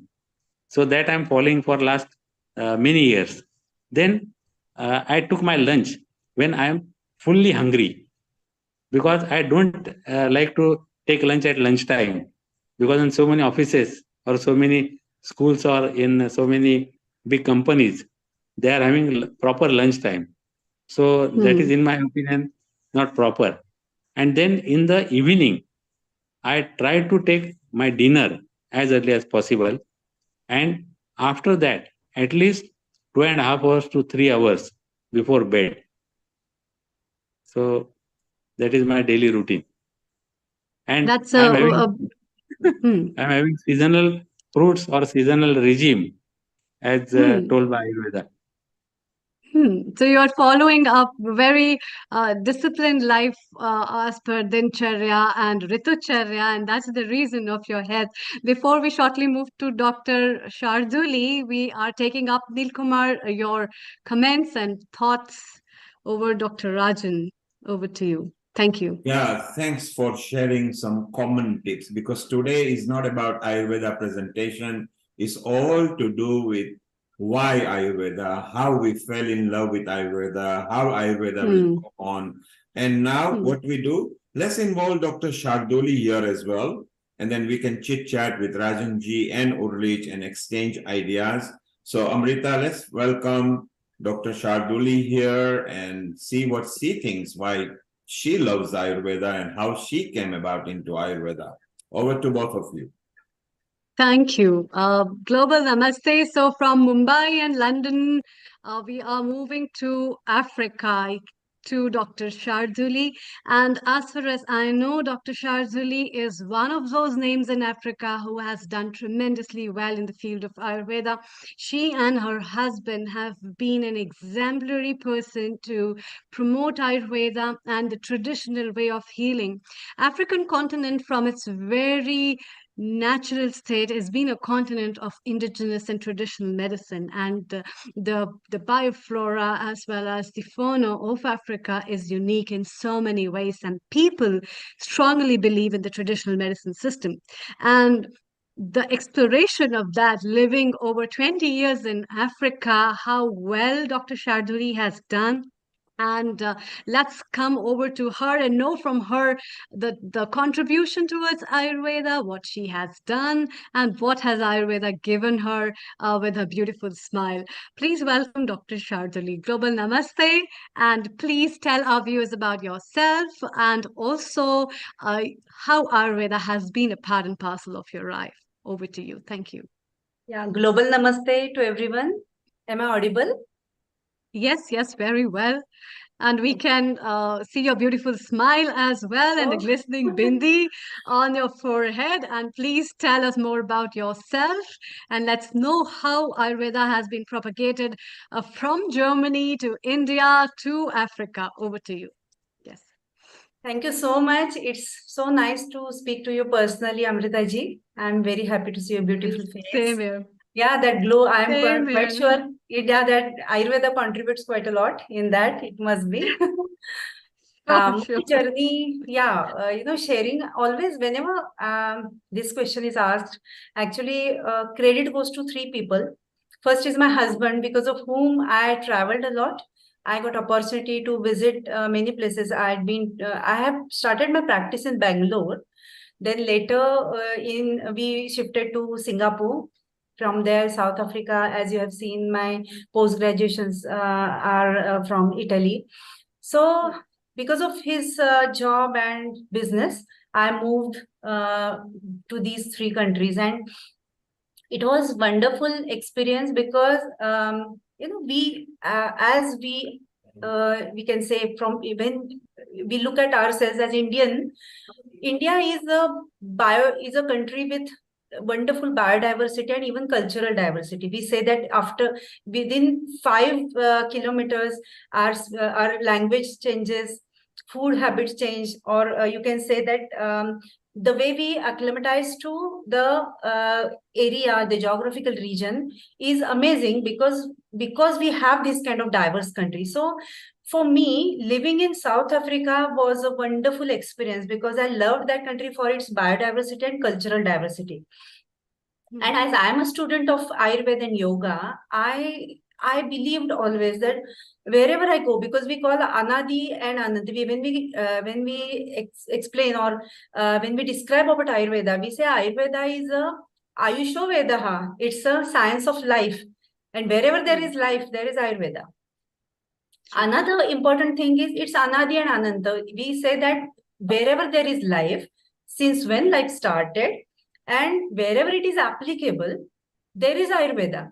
Because it will be, everything around us is Panchamahabhuta, and wherever there is any expression of Panchamahabhuta, we have Ayurveda surrounding us, because that's a knowledge which is about Panchabhautik expressions in our life and in living and non-living. So wherever we go, when we call ourselves as Ayurveda fraternity or students of Ayurveda, for us, this whole universe is our home. True. So this was a common thing, or you can say that was the bonding. Secondly, Africa is specifically as lived in South Africa. South Africa is such a beautiful place, and I met wonderful people. As I said, that my husband who took me to the places, and he was very enthusiastic when I declared that I would like to do my post-graduation here and I want to practice as Ayurveda practitioner. I have registration as Ayurveda doctor in South Africa. So he was very enthusiastic about it, and he used to take me to all the botanical gardens. We have gone to many communities like Alexandra and all. You can call it townships, African townships. He was the person who took me to African healers, because he told me that if you won't go out and you tell that you're Ayurvedic doctor or you are a student of Ayurveda, then no one will understand what you're speaking about. So that community experience goes to this guru, my husband Rajiv. Second, my guru of Ayurveda, and since then, when I started my career or my post-graduation, Professor PH Kulkarni, he was the one who gave me this vision. It's his brainchild. My thesis, which is comparative study of Ayurveda and African traditional medicine, interpretation, critical study, or rather say, not interpretation, critical study of African medicine in Ayurvedic perspective, and critical study of African indigenous South African medicine plants in Ayurvedic perspective. This was a kind of unique concept he gave me. And in his words, he said that you have to put on that, you put on that spec, or rather that kind of vision of Ayurveda, and look at everything around you. And you do the documentation. Okay, like if you see there are water sources, if you see there are medicine plants, different medicinal plants, then just keep thinking that how according to Ayurveda it can be used, or what kind of contribution or panchabhautik, we call it panchabhautik making of that thing, living or non-living must be. So this kind of perspective you gave me, and this is how my study started, that I wanted to practice Ayurveda, but it was not possible for me to bring in all the Ayurvedic medicines every time, as we were settled. We are permanent residentship. We have that in South Africa, so it was not possible for me to bring in all the medicines every time from the luggage, and not necessarily I was getting all those medicines which I used to practice with in South Africa. So because of this study, because of this vision, everything became so simple. PH Kulkarni sir told me that, okay, try to practice with the local medicine plants. So as you know, every Ayurvedic student, we can't take anything blindly. Okay, just like because there should be some kind of theoretical, or there should be some kind of philosophical explanation, or there should be some kind of analogy behind it. So I kept thinking about it. Then I started doing a study of panchabhautik contribution, or constitution rather, of every medicine plant around me. So my first step of study was comparative study of Ayurveda and African medicine. And I'm so fortunate that I found a wonderful friend from African Healers Organization, late Pepsile Maseko. Unfortunately, I lost this friend and my pillar of strength to COVID, but I can't take any work ahead without saying her name, because she has lion's share in my work in South Africa. She was the one who appreciated what kind of efforts I was doing to communicate, to connect, to have a bond with African healers. Because for me, the way I was indigenous, or rather say traditional Indian doctor, for me, they were traditional African doctors. So that was a bridge between us. And she actually gave this name of bridging study to my thesis. And as you mentioned about, I'm fortunate when I listed, or I made a pharmacopoeia of 33 indigenous South African medicine plants for my own practice. And later I shared that with African healers. We have been practicing since 21 years. I have given permission to use my thesis for training of trainers, for primary healthcare providers of African medicine. So in that curriculum, they have included this thesis. Wonderful. Yeah, it was. And my guru gave name to that pharmacopoeia. He said that this is Sharduli Nigantu. And that is the biggest honor, I must say. As you know, Nigantu is the list of all all the herbal list, you can say, for practice. And Pepsile Maseko, she insisted that I should be part of African healers practice. She said that you will be, I feel it's great honor for me. I'm the first Ayurveda doctor to get this position in our traditional organization. We call it THO, Traditional Healers Organization in Johannesburg, as Ayurveda facilitator. And that is the biggest, because she never took that identity from me. I used to go Right. there. I used to be part of their symposiums, their many conferences and even meetings for mainstreaming of African medicine. You can see the kind of trust we had in each other, that we were like just we were representing sister sciences, you can say, and we became sister because we had great passion for our respective medicinal approach. And she used to take me to the campaigns where we were, both of us, we were promoting our respective sciences in the form of scientific knowledge. Because the way I was practicing evidence-based Ayurveda there, she said that, Dr. Sharduli, we would like to have you to tell this, rather share this vision of yours, that how traditional medicines can be part of mainstream when they are supported by researches. Because research is very much important when it comes to approaching youth, or when we are addressing different cultures, because there should be some kind of a bridge, or you can say a common language where we can explain everything to them. So she was very much instrumental for my career there. So these three people definitely, yeah, they have the credit to have this 21-year bonding friendship with African healers and my practice there. I think there is some next question. Yeah, that's really very creditable and wonderful. In fact, what all things you have been doing, and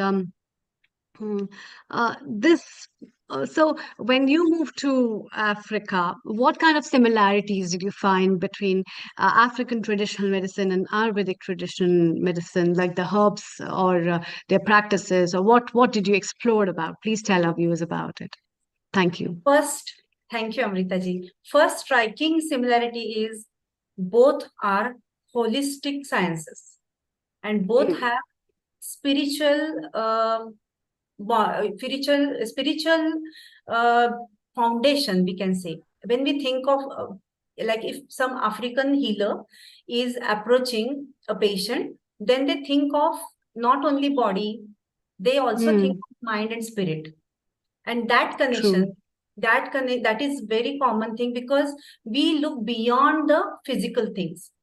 That's the peculiarity of traditional indigenous sciences. We can say indigenous knowledge systems, rather, of ancient cultures like India and Africa. Secondly, they can use anything as medicine. We call it Naste Aushadham, Jagat Sarvam. Everything we can use as medicine if you have that vision. Yes. And we have, Ayurveda has all sort of knowledge which can empower you to practice wherever you are. You just have to have that vision, that's all. Third important thing which I found is they use almost all mode of administrations, routes of administration of medicine, the way Ayurveda has. They use basti, they use enema, they also do Rakta Mokshan. There are some interesting treatments, like if a patient is having pleurisy or anything which is regarding heart or lungs, so they give like a little kind of what we can say, a small cuts, not deeper. Okay. They do that around intercostal region, and then they put some kind of powders, or they also apply kind of decoctions in that region. Sorry. Yeah. Yeah. Second, and another thing is when I started working with them, they had great curiosity about other, you can say, flora and fauna from other regions. Like Ayurveda has some kind of, you can say, Ayurveda has given some, in Charak Samhita especially, we have a guidance that how we can use foreign plants or plants wherever we are practicing. There are some kind of guidances, Anukta Dravya, we call it, that how to include Anukta Dravya or medicinal plants which are not mentioned in our Sahitas, but we can use it with that guidance. African people also has that kind of vision. They have a broad mind where they include everything. Like they also consider that everything in this universe can be taken and can be practiced. So they accepted me the way I was, with this traditional get up and with this this kind of accent I have. I had been also that time. It was typical Indian accent I had. They accepted me like I was. And for me, that was a great friendly gesture, because I am a vegetarian person. So they organized everything. They gave me that kind of respect, that due respect, and that kind of open heart and open mind. Really, I admired that. That actually attracted me to that culture. And we did lots of work together, because mainstreaming of traditional medicines is you can say weak point, or you can say that's a great concern for everyone who is practicing traditional medicines, because for us that's our permanent you can say. Now things have changed quite a lot, but I'm speaking about 2002 when I started practicing there. That time I was thinking, oh no, this is the same struggle what Ayurveda is having in India or worldwide. So we were going through the same thing. So for me it was like, okay, now it's like I'm helping my sister science, that's all, because we are in the same boat and we are struggling in the same way. So we helped each other in such a way that even in COVID-19 era, that time also we did integrated medicine symposiums. And this integrated medicine approach was not possible without African medicine helping me or supporting me or accepting me as their partner.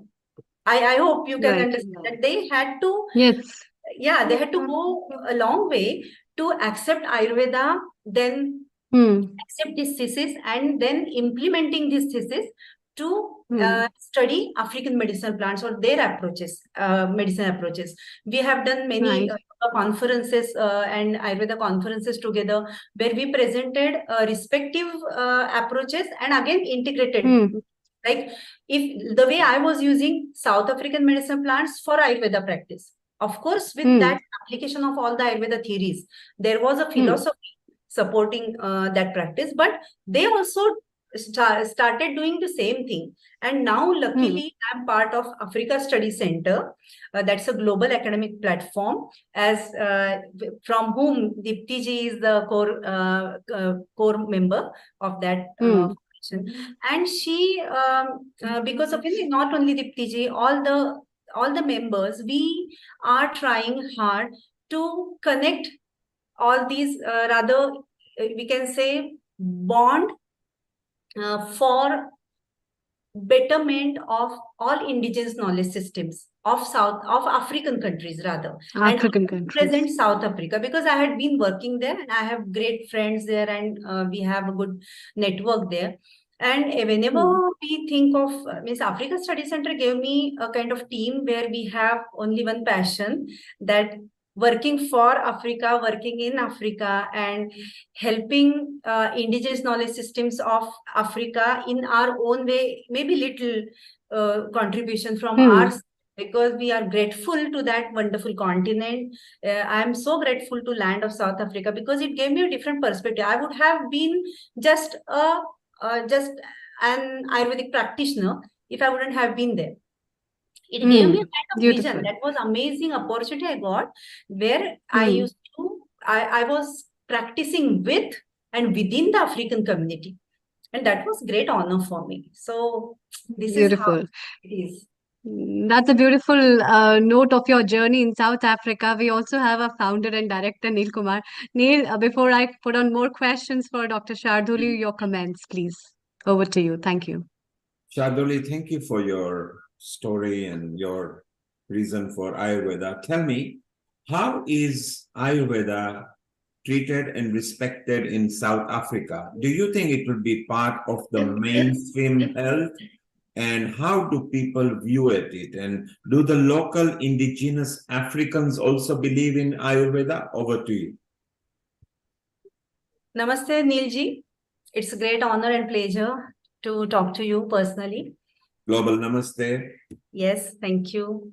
Actually, I would like to refer to that period when I went to South Africa in, I think, 2000. And since then, I think I was trying hard to practice Ayurveda. But that was the time when Ayurveda registration as Ayurvedic doctor was not that easy, because I was just BAMS and I wasn't having any post graduation. So I kept searching for some institutional support and also for local community support. Yes, definitely Indian people, that time also Indian people had great passion and love for Ayurveda and yoga. But when it comes to Ayurvedic practice, as Ayurvedic drugs were, it's like our Dadika Nuskha. Ayurveda is a household thing for us. It's our lifestyle. So it's not necessarily for everyone to come to Ayurvedic doctor to have Ayurvedic guidance. That was the time when people used to have on-counter medicines, and they were using that. So for me, it was a big question that what kind of role I have in this kind of mixed community or a diverse community. I always had great passion for research, or you can say ongoing upgradation of our knowledge. So that time I kept looking for opportunities that I want to do some post graduation where I can raise a little standard of my practice, and I can give something more to this community. So that time also, rather that time we didn't have any institution for post graduation, and in 2006 or 7 we had a global Ayurveda conference, World Ayurveda conference in Jaipur. So that time I participated with this friend of mine, Pepsile Maseko, and both of us gave a presentation. What is the situation of Ayurveda in South Africa? In that presentation, we honestly mentioned that we need scientific approach for using traditional or indigenous knowledge systems in this new or modern South Africa, which is proudly called as Rainbow Nation. If we want youth to look at Ayurveda or indigenous knowledge systems with respect, and as if we want them to choose this as a first choice of medicine, then we have to speak the language of research or evidence-based language. And for them, we have to provide much more data, clinical data, research data. And that was our presentation. I was fortunate that Ayush took notice of that, and they sent MOU on my name. I took that to Indian consulate, and in 2009, till then, there was lots of groundwork done, because I was already working. I was giving lectures in universities, in communities we were going. Even when as I was doing my post-graduation, we were also visiting African healers or their patient pool, their conferences and symposiums. So that was enough groundwork. And on that basis, we formed a foundation called the Ayurveda Foundation of South Africa, TAPSA we call it. And I worked as a CEO for 3 years for that foundation. In those 3 years, we held 3 national conferences of Ayurveda. Definitely with the support of Indian consulate and Ayush. Through these conferences, we spread awareness about evidence-based Ayurveda, and fortunately, in that team, in that board, we had Pepsile Masiko, who was representing traditional medicine of Africa. So this kind of approach, we're working with community and with these 2 mainstreams or with these 2 traditional streams, it definitely helped us to create awareness or to promote our respective sciences. And luckily, what happens in this kind of mixed community where majority people are, they, within their heart, the way Indians do, within their heart, they have great respect for traditional African medicine. But it happens that if there is, if we don't speak their language of youth, then for them, they actually don't pay much attention to that. Unfortunately, it also happened with Ayurveda and African medicine in those times, but we kept pushing a lot, and through that we were able to, I was successful to have my registration as Ayurveda doctor. And with the support of Traditional Healers Organization, I was able to spread word through the African communities that got good support for Ayurvedic practice there. So that's why I say that they have lion's share, because if they wouldn't have accepted me, my approach towards Ayurveda, then this was not possible for me. So this is how we came from only Ayurveda to Ayurveda as a science, and as integrated medicinal approach with African medicine, and as a sister science of African medicine. With each other's support, we are going forward till today. So that's quite exciting. It's nice to know how Ayurveda is developed in South Africa. Do you feel that going forward, South Africa's national health will actually accept Ayurveda as a mainstream, integrated, holistic way of medicine? For Indian community, definitely Indian community is approaching Ayurveda doctors. But when it comes to, as majority people are African people, and I'm very proud to tell you that through Traditional Healers Organization, whenever we are giving primary healthcare training for African healers who are newly enrolled, we have 80,000 members to Traditional Healers Organization, and those 80,000 African healers with their patient pool are already practicing Ayurvedic principles in their practice, because my thesis is already part of their curriculum. Also, in their training course, I have written small, you can say, just single 1 or 2 chapters in very easy language, which is a little bit familiar to them, because as I had been studying African medicine, I know where to relate, which term can be related to which term of Ayurveda. Like if we are using, as we practice Basti, and they are also using enema, so I know that word which they refer to in African practices. So this is how we have already we are already practicing Ayurveda through integrated approach. But I can't expect from African people to accept Ayurveda as their mainstream science, because they have their rich science, traditional science, and they are already approaching for mainstreaming and evidence-based studies of their science. And we always had been in support with each other. If African person, I have many African patients who actually come for their first choice is Ayurveda and yoga. We had expo when we had conferences, and in those expos, many people from different walks of life, like corporate people, or you can say even from South African film industry, we have some patients. I won't say them patients. They are like, they were.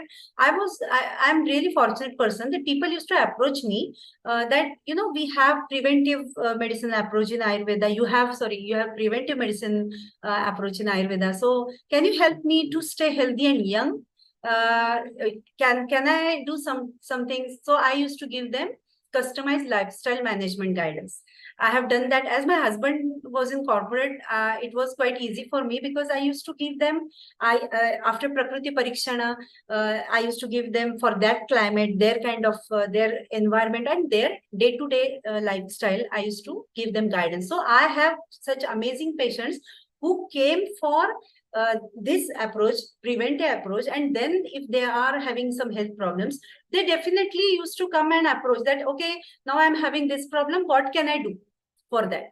And I had South African medicinal plants for my health. So these are some things like aloe ferox. Aloe ferox is a common, or you can say commercial plant of South Africa. Aloe gel, which is a commercial product worldwide it's used. That is actually taken from, harvested from aloe ferox, that is the indigenous South African plant. So through my study, I provided them 14 new medicinal uses of aloe ferox. That book is already published, and that book got Wabhart Puraskar because they are already using aloe ferox sap, leaf sap or gel, as a kind of beauty product, you can say. For cosmetic industry is definitely using aloe gel, but they were also taking that as their day-to-day tonic, general tonic or detox. So I gave them, when we apply all the Panchabhautik theories to these kind of plants, then we come up with many medicinal uses. So I listed all of them, and I gave them a kind of a small guide. Because, I didn't want to actually overburden with lots of Ayurvedic theories and that Ayurvedic terminology. I have used a very simple language because anyways they are using that as cosmetic product. I gave them a kind of guidance that you can use it in certain health problems. So 33 medicinal plants which they were using as their traditional, the way we use spices, their traditional herbs, or you can say traditional medicines, I just gave them Ayurvedic perspective for using that. So that helped me to have many African people or many different people, different races, to opt Ayurveda as their first choice of medicine. So it would be, I don't know, rather honestly, I won't try a lot to push these things, because personally I think it's a choice of a patient, which they think according to their cultural background, according to their philosophical concepts, and their faith in some certain traditional medicine. So it is a choice of South African people. If they opt Ayurveda as because it's happening now. Ayurveda and yoga is a household day-to-day thing now. When we had conference, Ubuntu International Yoga Conference through ICCR, me and my husband were working as academic coordinator for that conference. And there were, I think, more than 5 or 6 speakers we had at that time who were representing yoga from African community, their practices they were speaking about. And all these people, most of these people from South Africa were 2 representatives from Traditional Healers Organization, because they are my associates and we had been working since 21 years. And few of them were from different African countries where there are different forms of yoga, like Kemetic yoga is there. And there are different forms of yoga which are, they are definitely using that, but in their version. So this is the scenario. So Shaduli, from what you are saying, now is the right time to have an opportunity to integrate with the South African traditional medicines and general attitude, bring the Ayurveda and Ayush wellness and well-being through yoga, naturopathy, Unani, and all the other peripherals. And I think it's time that we can take it to the next level, where we can plan education form of integrated health, where we can penetrate through the children, through the school authorities, to see if some of the courses can be adopted. So I think it's a very good time, and we are glad that you've connected to us from there, and thanks to Dipti and yourself.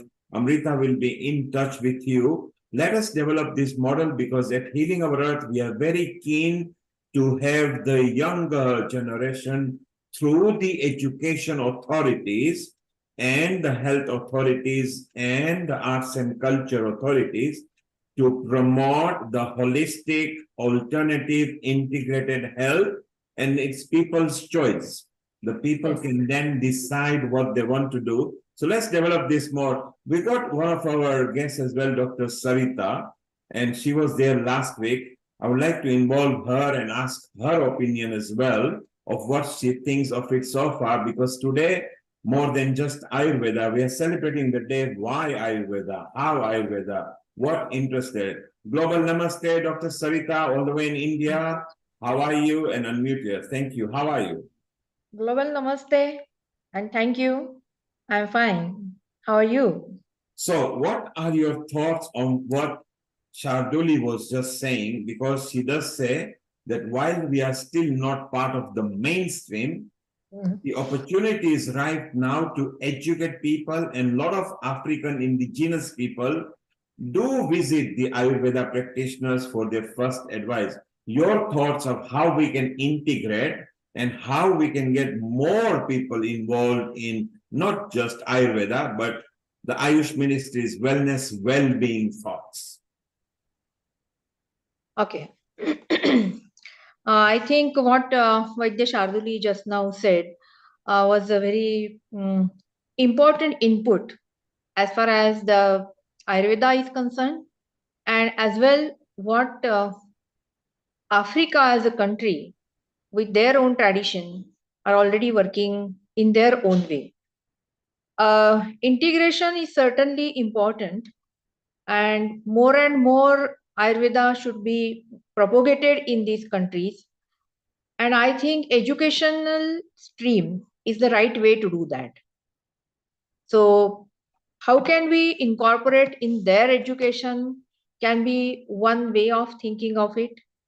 And also more and more practical approach, the way she said just now that she has been working with Ayurveda and trying to understand their tradition and trying to compose it together and go ahead.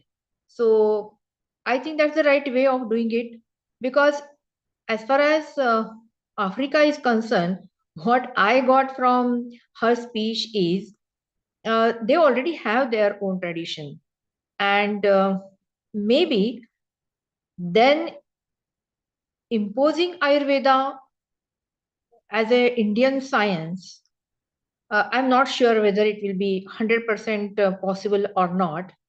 But without disturbing their tradition, if we start merging it, naturally, one day will be there that Ayurveda will be as strong as their own traditional way. So, we have to explain it without hurting their feelings or their knowledge. So, Dr. Sarita, what you are trying to say is let us embrace them, let us learn from them and from ourselves and come with a fusion idea.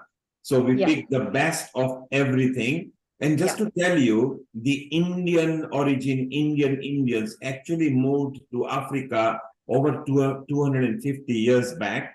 So some of the medicines that the Africans are practicing were actually given by the Indians, because at that time, you see, we didn't have these pharma companies, and what we call jadi booties and herbs and spices is what people used to practice with. And one of the most important bit was turmeric, which now the Japanese and the Chinese and the British accept has got the best medicinal value. The Indians, of course, knew that several thousands of years back when they first discovered the spice.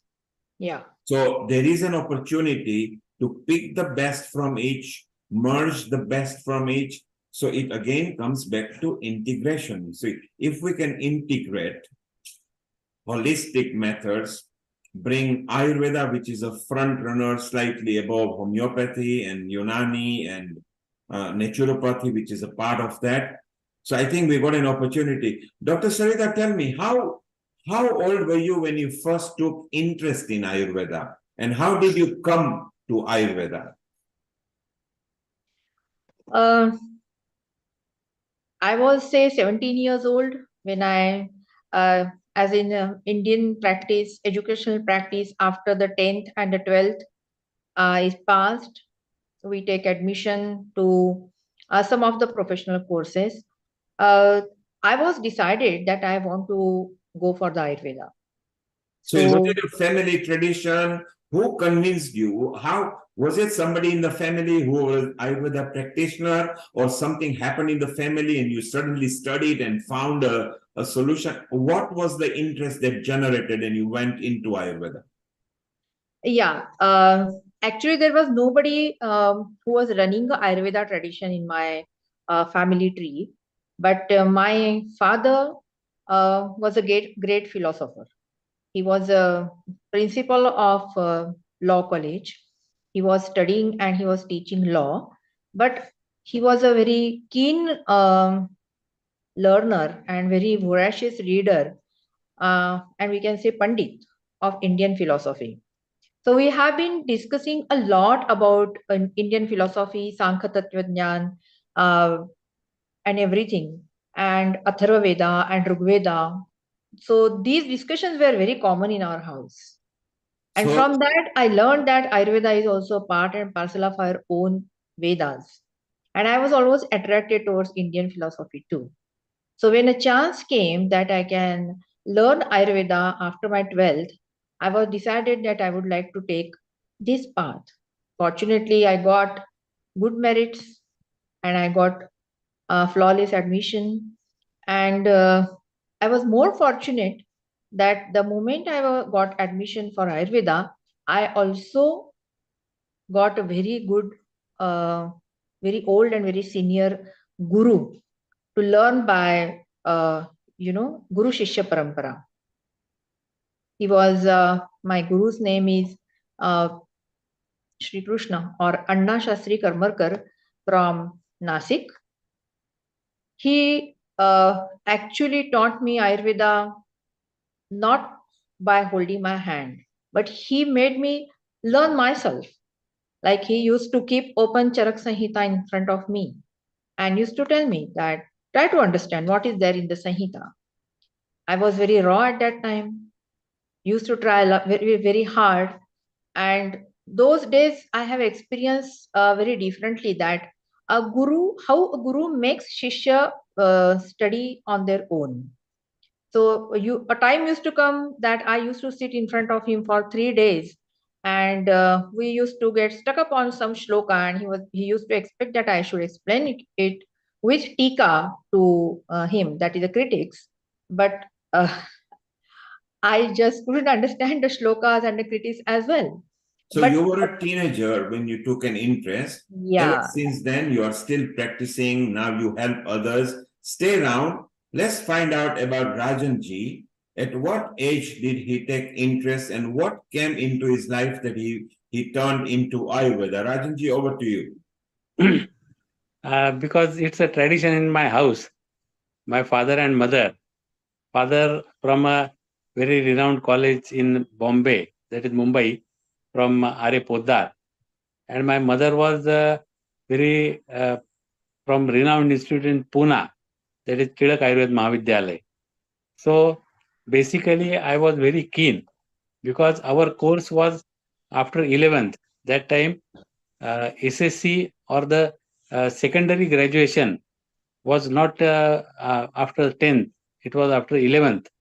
So I took admission at Mumbai, very near to my house, because only grandmother and father were in my house. So that's why I lost my mother in 1973 when I was in school. So that's why I took admission very near to my house, that is next station from my house, that is at Shiva Ayurved Mahavidyalaya. And it was a great opportunity that the stalwarts like Vaidya Madhav Sane, Vaidya Sardeshmukh sir, and Vaidya Karambedkar, who taught us that chikitsa, that medicine. Then for Gynac, our Rege madam, who was, I think so, first PhD in Gynac from Bombay University, and so many other good, very learned and very well versed professors throughout my career. And so I was here with all of you and practicing for last 36 years.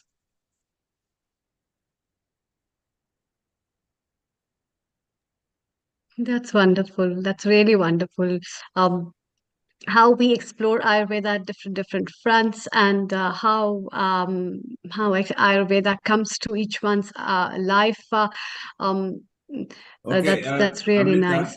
Amrita, just one Yeah. second. Ulrich needs to go because he's catching a flight. Ulrich, thank you very much. You're part of Healing Our Earth now. Your input is very important. We are going to keep in touch with all this group here and see how we can develop the educational aspects of Ayurveda and holistic matters. So, Ulrich, thank you very much.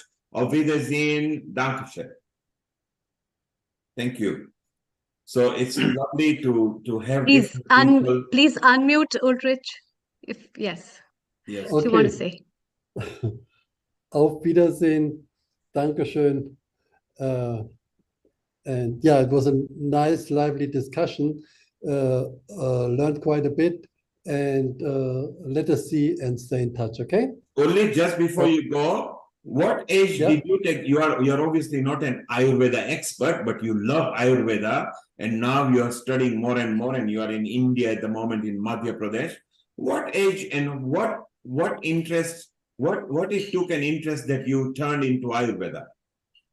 No, I mean, I told I was 30 years old when I started, when I got into Agnihotra, which is part of Ayurveda. Yes. I was 30 years. So again, for several years, you've now been following it. You're very passionate about it. You've come to India. You are in MP at the moment. You are about to fly to Assam. Ulrich, we wish you a bon voyage and please keep in touch. Thank you. Okay, thank you. See you. Bye-bye. Thank you, Ulrich. Thank you so much for coming and joining us.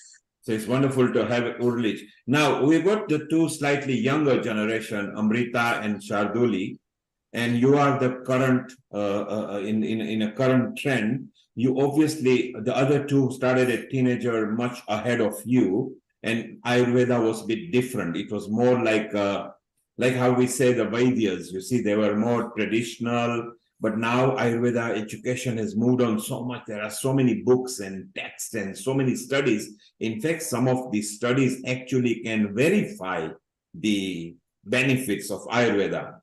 So moving on to Sharduli and Amrita, both of you, same question. What age did you started and what are your thoughts?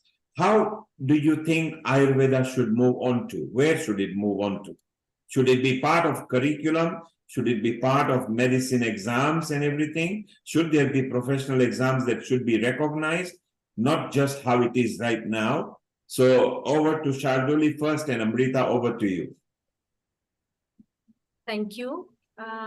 I'm a fortunate daughter where I have Ayurvedic practice in my home. Like my forefathers used to practice Ayurveda, Vaidya as we call it. But in the, like my father and grandfather were not, but my grandfather was a scholar of Pracha Bhasha. He was scholar in Sanskrit. He has done translations of Puranas and Upanishads. Dr. Gova Tagare or Dr. G.V. Tagare, who is having lots of books online. And we had this kind of, as Sarita ji mentioned, when you have, these kind of things fall and subconsciously you absorb these kind of philosophies. So that kind of scholarly approach towards, or rather say that having having questions over it, having queries or inquisitiveness about how to apply these ancient old theories or principles to current time. This kind of practice, this kind of we call it sanskara, I had in my family.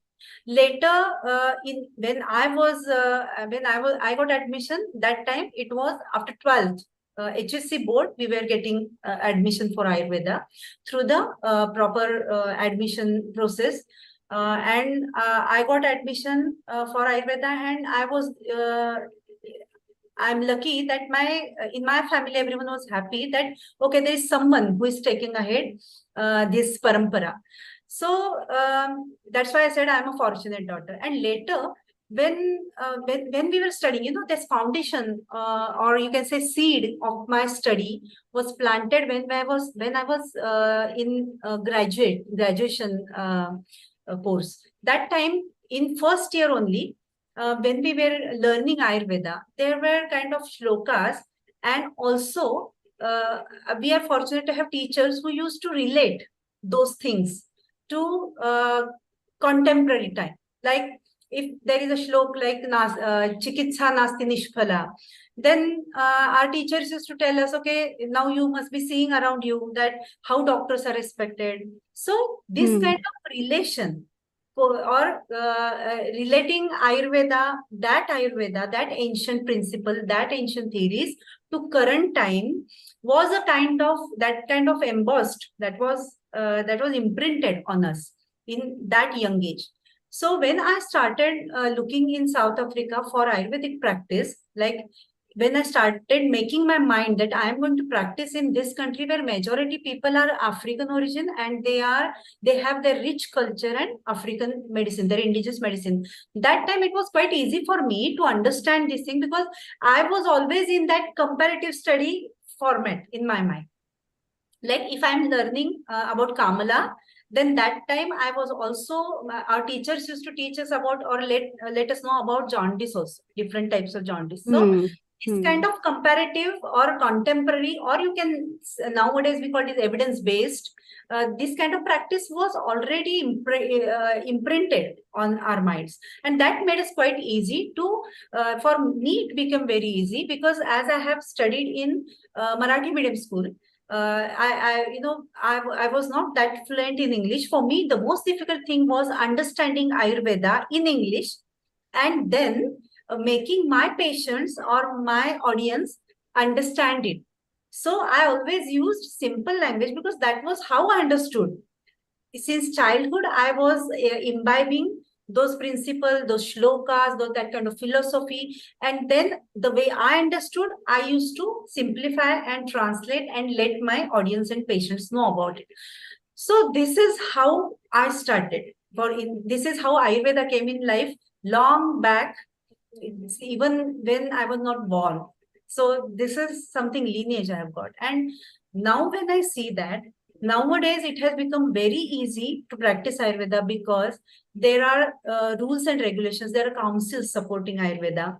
You can have various generic medicines which are clinically researched and then approved by councils, various councils, and it's very easy to practice. So when I see this scenario, I'm very happy to see this change.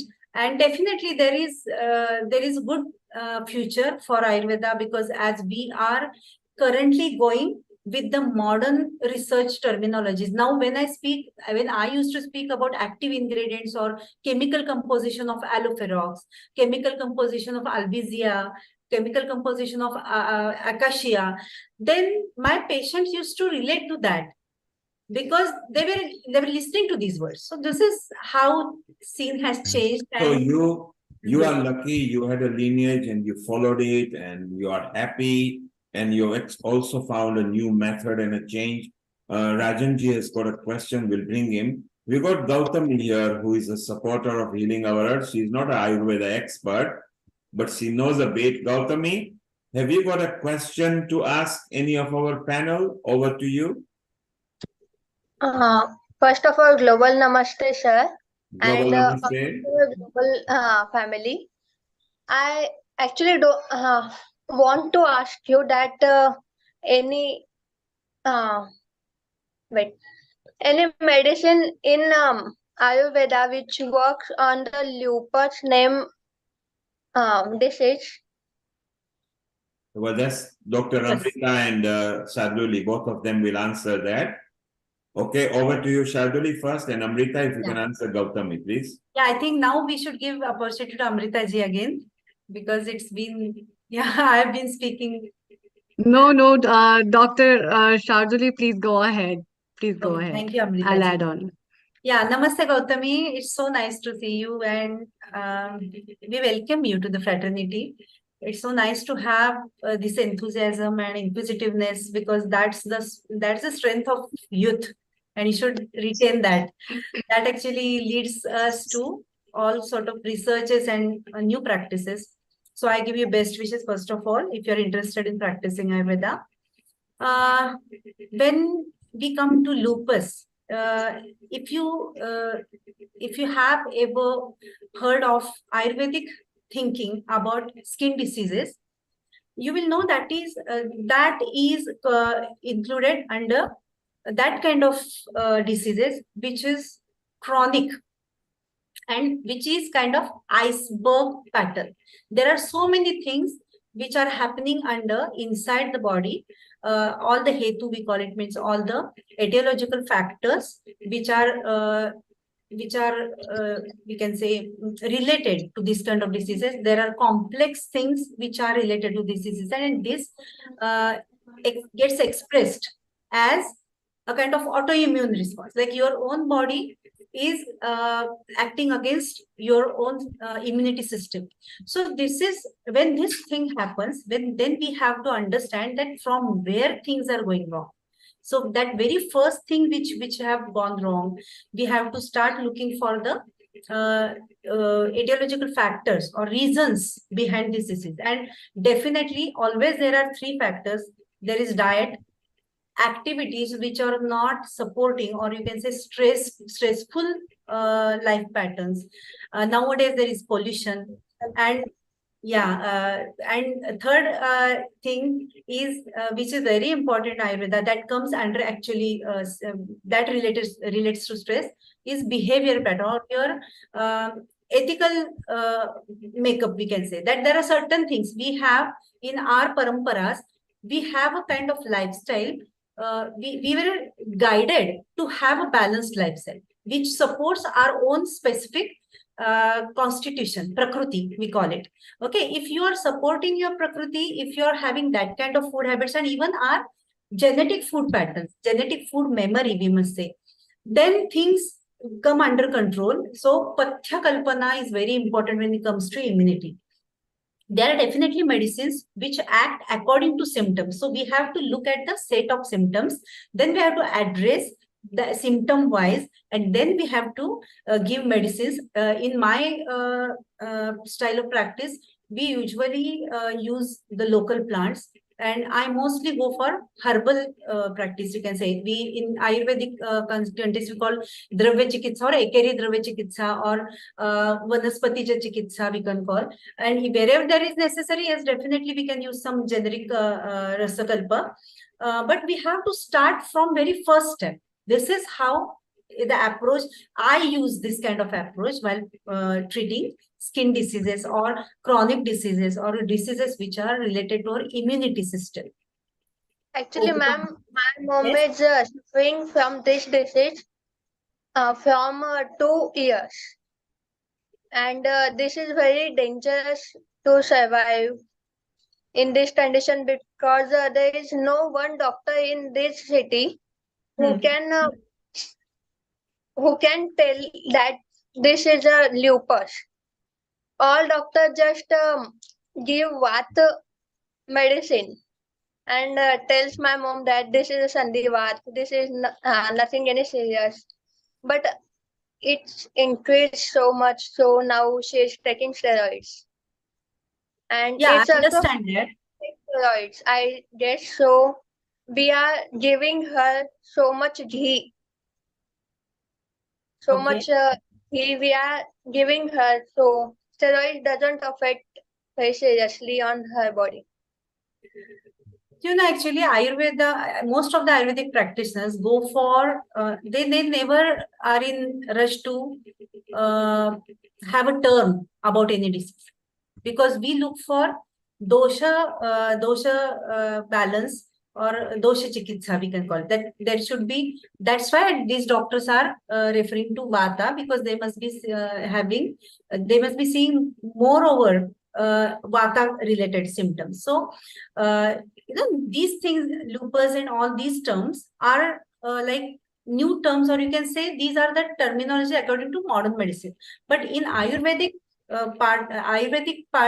style of thinking, we usually don't rush to give a label to any disease, because it's not always something which is looking from above. As I said, it's always that iceberg thing, and that's why Ayurvedic treatments are so meticulous and so detailed, because we give attention, we pay attention to all those details of the disease, that how things must have started. So we have to go for a very elaborate approach. We have to go in all the details, note down all the symptoms, note down the severity of the symptoms, all those things which you use in diet, what you think are the behavior or activities which are pressing her, which are putting stress on her. So then we can come to the conclusion that what specific medicine we can give her. So never rush for the treatment when it comes to Ayurvedic treatment, because we have to go to the deep rooted things, and then only, that's why we people say that when I started taking Ayurvedic practice and see my symptoms or my health problem has gone completely. Why these things happen? Because we always go for deep rooted diagnosis. I hope. Ma'am, some doctors suggested my mom that please take a Shivambu Upchar. Okay. But it's also harmful because of medicines, na? I haven't studied about Shivambu a lot, but I have seen many people who have great faith in that. They are using that safely. So we have to approach those people who are actually practicing that. Okay. Thank you, ma'am. Thank you, Gautami. Lots of best wishes to you. Stay happy and healthy. Yeah.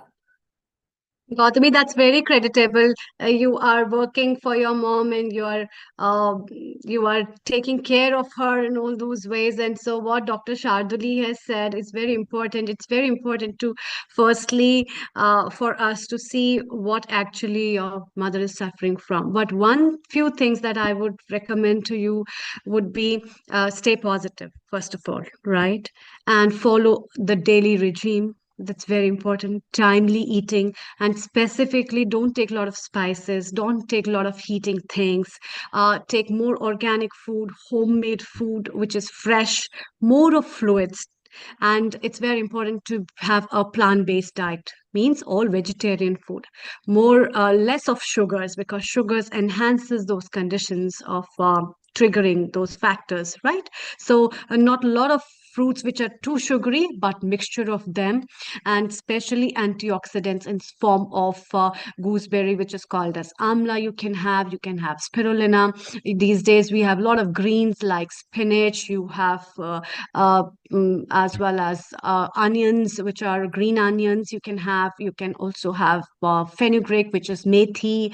So a lot of greens are available, which you can prepare some juices and stuff that you can give to your mom or as a cooked food, but not at all a heavy diet. Good fluids are at least 7 glasses of good amount of water she must take every day. And also stay away from lot of cosmetics.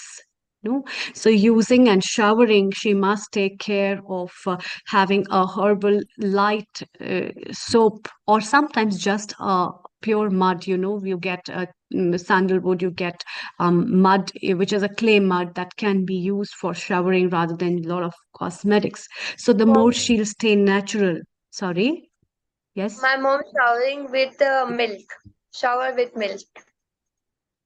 Shower with milk, but then, it's so expensive. How much can you drain on your costs for all that stuff is also very important.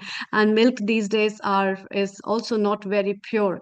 And as far as Shivambu is concerned, I would say it's a very critical thing whether it will be really working for her or not, because these days the toxins that we are consuming, and it's coming in the urine, and if she's taking any medicines, that will also be a part of that.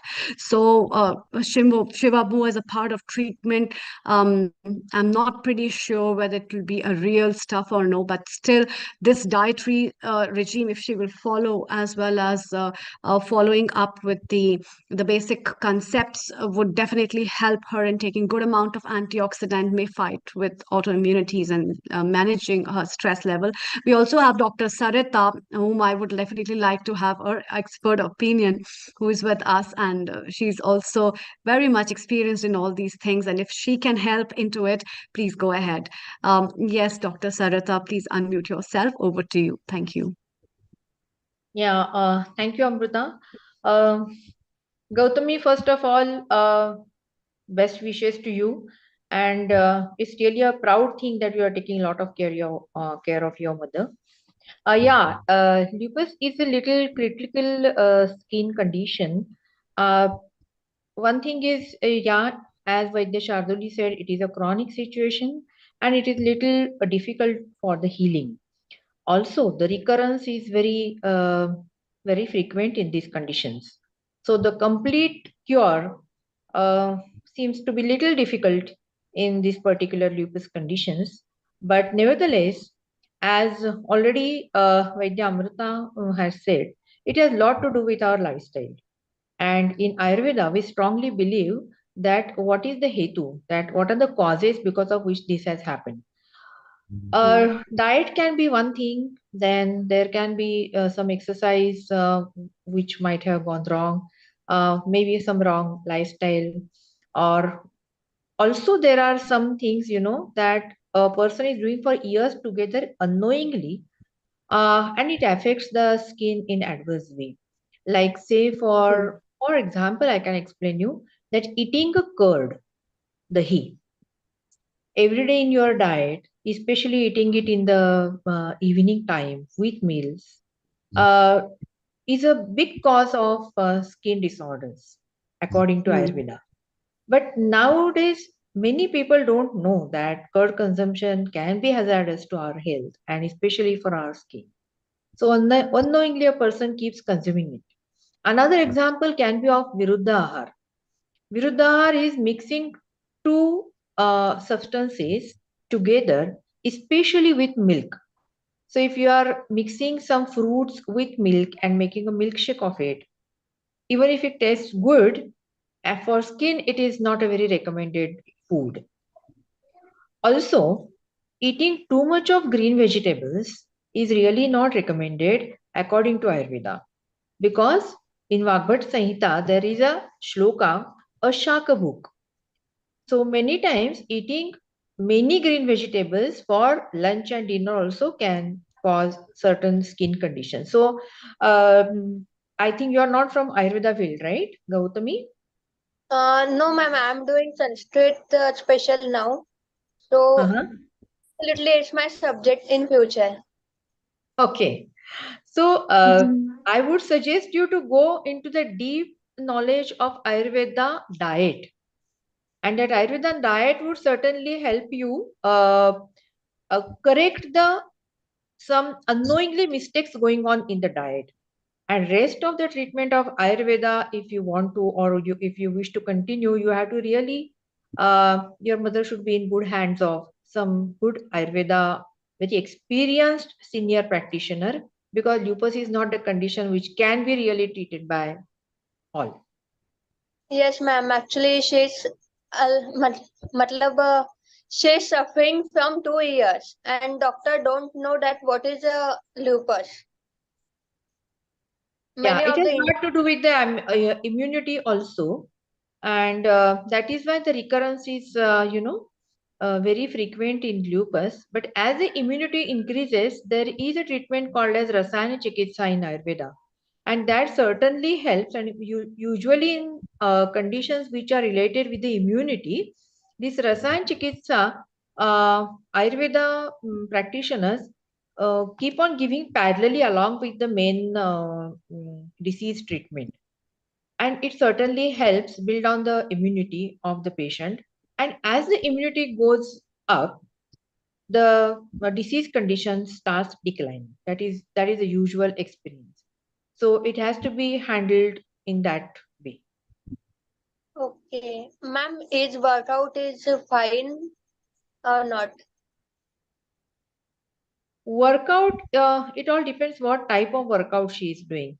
As far as simple walking or say yogasanas or say especially breathing exercises are wonderful exercises for this. But rather than that, uh, very heavy exercises I would not certainly recommend in such a patients. Okay, thank you, ma'am. Most welcome.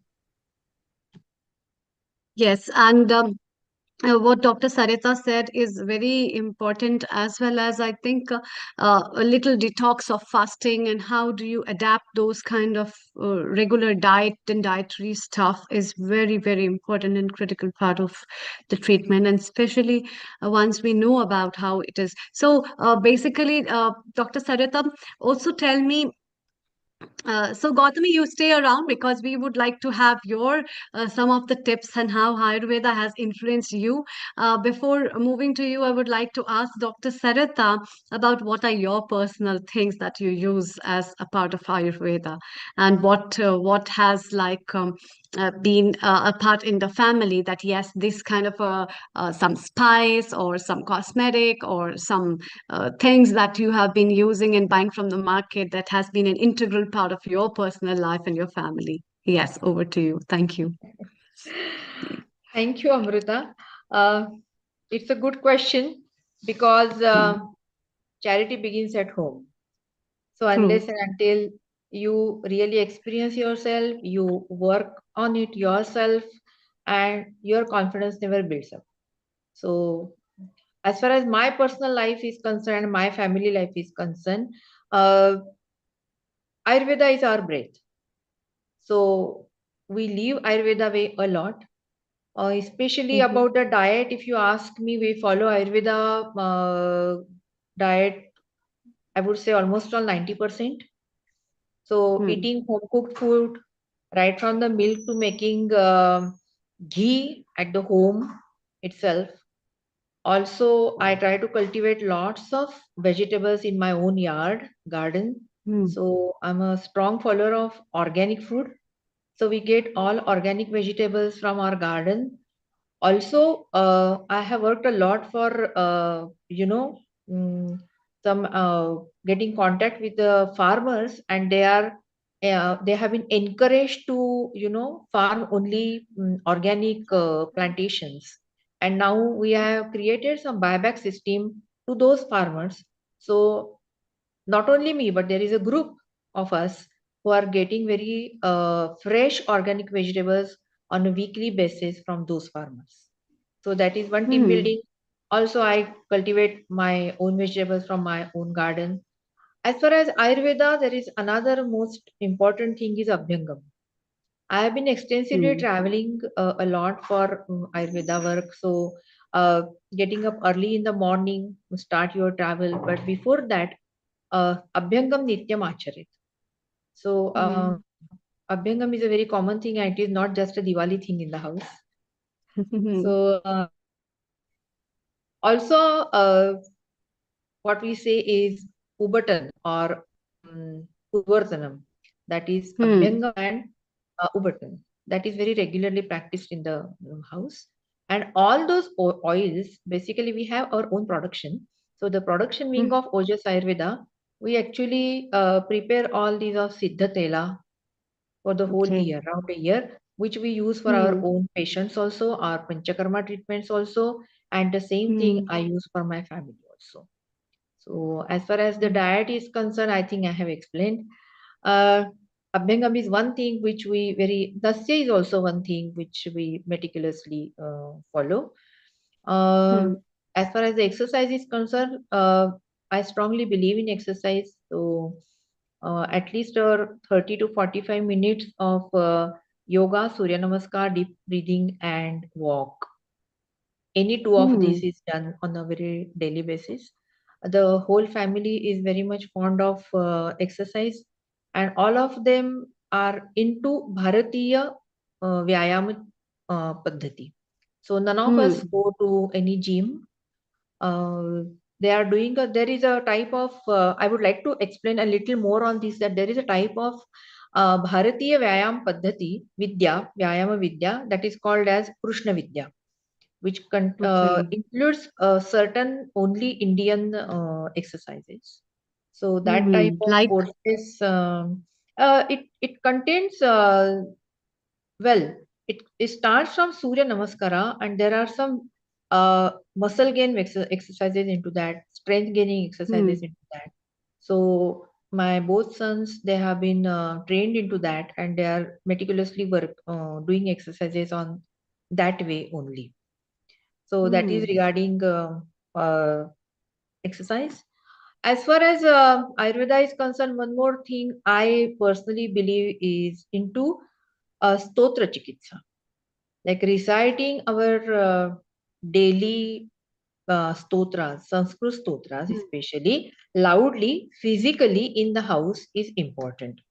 I know that Hmm. nowadays everything is available on the mobile, everything is available on the Yeah. laptops, and Yeah. you just plug in and Atharva Shirsha Stotra True. starts, you know. But reciting it yourself, it creates Hmm. some different kind of resonance in your own Hmm. body and in the whole Hmm. house also. Hmm. So in the evening, we believe that certain stotras are recited in the house. So I think that also helps a lot. Uh, the whole family is very much fond of music, especially classical music. Okay.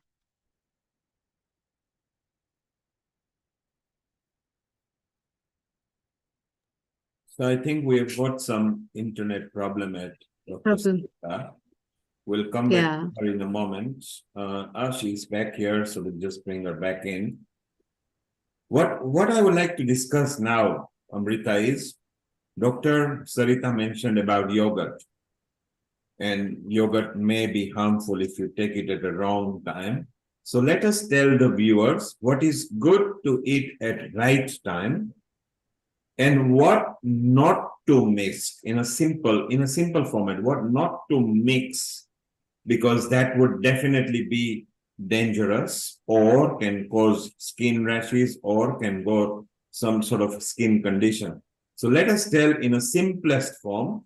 We go around over here. I have got some tips. I'm not an Ayurveda expert, nor do I follow any holistic methods. My following is just nature. But I feel, and this could be, and you can confirm either one of you that whether it's Ayurveda, I think one should cook their own meal. If they practice to cook their own meal, then they know what they are putting in there. They do it to the taste of their own choice, and they know the ingredients they are using. Okay. So that's one tip I like giving people. I also feel that people should stop consuming packaged and processed food. They can have it, it's fun, it's easy, but not daily. If they eat it once or twice a week, it's okay. Do see how much salt and sugar one has got. It's important that you do see that and you trust that what they are saying is correct. Another tip that I would like people to follow is to stop consuming white sugar or artificial sweeteners. Now, Ayurveda also confirms this, but you may defy, you may challenge. Any one of you ladies can say whether this is Ayurveda or not. The other thing is drink nice, reasonable amount of water. Generally, you can't get poisoned with water, but if you drink 25 liters a day in one go, then you will actually have adverse effect. But consuming 2 to 4 liters, 4 liters if you're in a very hot, humid country, then you need to replenish your water. So that could be good. Avoid, avoid coffee.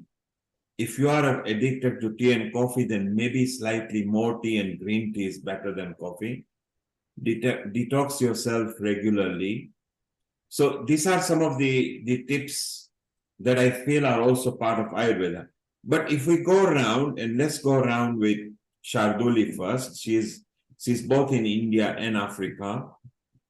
What are her 5 best tips of what not to eat and what to eat? And again, try to give an answer that is readily available. So if we want to tell people that, look, eat exotic fruit like pineapple if you want to lose weight, well, every country doesn't have a pineapple, for example.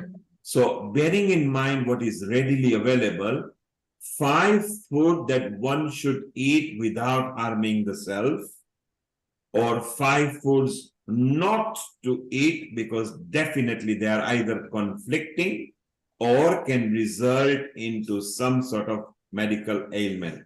First to you, Sharduli, over to you. Yeah. Thank you, Neilji. When you mentioned about water, I have a different angle for this, because when I used to give guidance about water consumption to African people, then I had to study water resources in South Africa, because Ayurveda has a wonderful aspect about water. There are many treatments which are based around, or which are having sole water therapy. So it should be according to your prakriti, as much as you can digest, and which can be, that input and output should be always checked first when we give water guidance. So that is my aspect about having water consumption. So for my first, I hope you said food, na? It's not fruit, isn't it? If I heard correctly. Yeah, either fruit or foods. Food, okay. It doesn't matter. It's just that every day we, and normally we do give presentation and sessions, but for an easy consumer, let us be very specific what can be safely eaten and what can't be eaten, where people have got an habit. So generally, for example, eating it's very difficult when we speak about Ayurveda. Ayurveda is actually not that general science, but as you say, just to make it simplify, because there might be something which is like a medicine to some prakriti or some kind of person in some specific genetic pattern and in some specific geographical region. But just to simplify it, I can say that one should consume all kind of food which is grown in that person's geographical region, where are you living. Most ideal would be which is according to your, what we can say, genetic food. Like if I am vegetarian for generations, then suddenly having something like suddenly starting non-vegetarian food would be harmful. So I won't recommend someone who is suddenly people go for protein rich food. So that is hazardous to adopt something which is not compatible to your genetic memory and your kind of constitution. So okay, so let's pause there. Let's go slow, because we are giving people tips. And they are not experts. Okay. So what I gather from what you said in a simplistic form is try to eat the seasonal vegetables food, and the fruits of the country that you are staying in. Secondly, if you were to introduce a different diet, then do it very slowly and gently, and don't just suddenly do it. So that is what you are saying in a short form. Carry on, please. Yeah. And even with fruits also, some fruits like pear, apple, which are well adapted to all sort of prakritis, can be taken. Vegetables which are commonly used, means suddenly introducing something is hazardous. So commonly used seasonal vegetables are good for your health. Amla is something which can everyone consume in any season. Certain spices like turmeric and jeera, dhania, all these spices which are used in Indian kitchen are also useful for everyone, which always there is some kind of this discretion for using these things, but they can be used as their seasonal therapy, you can say. Milk products, specifically ghee, can be consumed by everyone and should be consumed in limited amount, obviously. So these are the tips from my side, which I follow myself. Wherever I live, I eat the local food. And in the countries where the water may not be available, or is very scarce, or is not safe, which fruits or vegetable are best to consume to try to compensate the water content for the body? Yeah, if you are having cucumber in your area, then that can be consumed. Gourds can be consumed for that purpose. If certain areas have coconut, like beach area, or you can say in those areas where there is a coastal line, they can use lots of coconut water. And if there is even less water available for you, if you are using a pinch of jeera and dhania in that water, then it becomes kind of medicine for all kind of prakritis or constitutions and health issues. That helps quite a lot for removing toxins and helps for rehydration. It's kind of rehydration solution for everyone. So you So that mentioned coconut water. yeah, Coconut coconut water is water can be also done. isotonic drink as well, which means Yeah. it is a health drink as Yeah. well. And coconut cannot be adulterated very easily. So in order to inject something in a coconut, you can't use needle because it will not penetrate.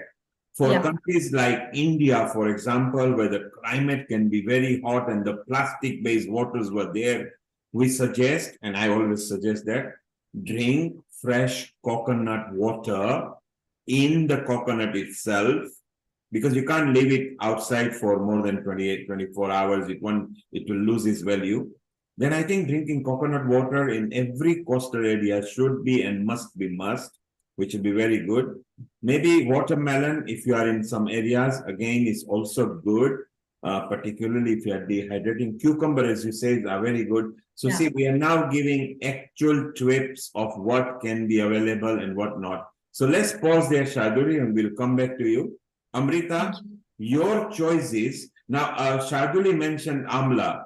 Amla is very rarely available in every country. So try to use fruit and vegetables in your list, Amrita, that is readily available for any audience from any part of the earth. Things like oranges, cucumbers, carrots are generally available in every country.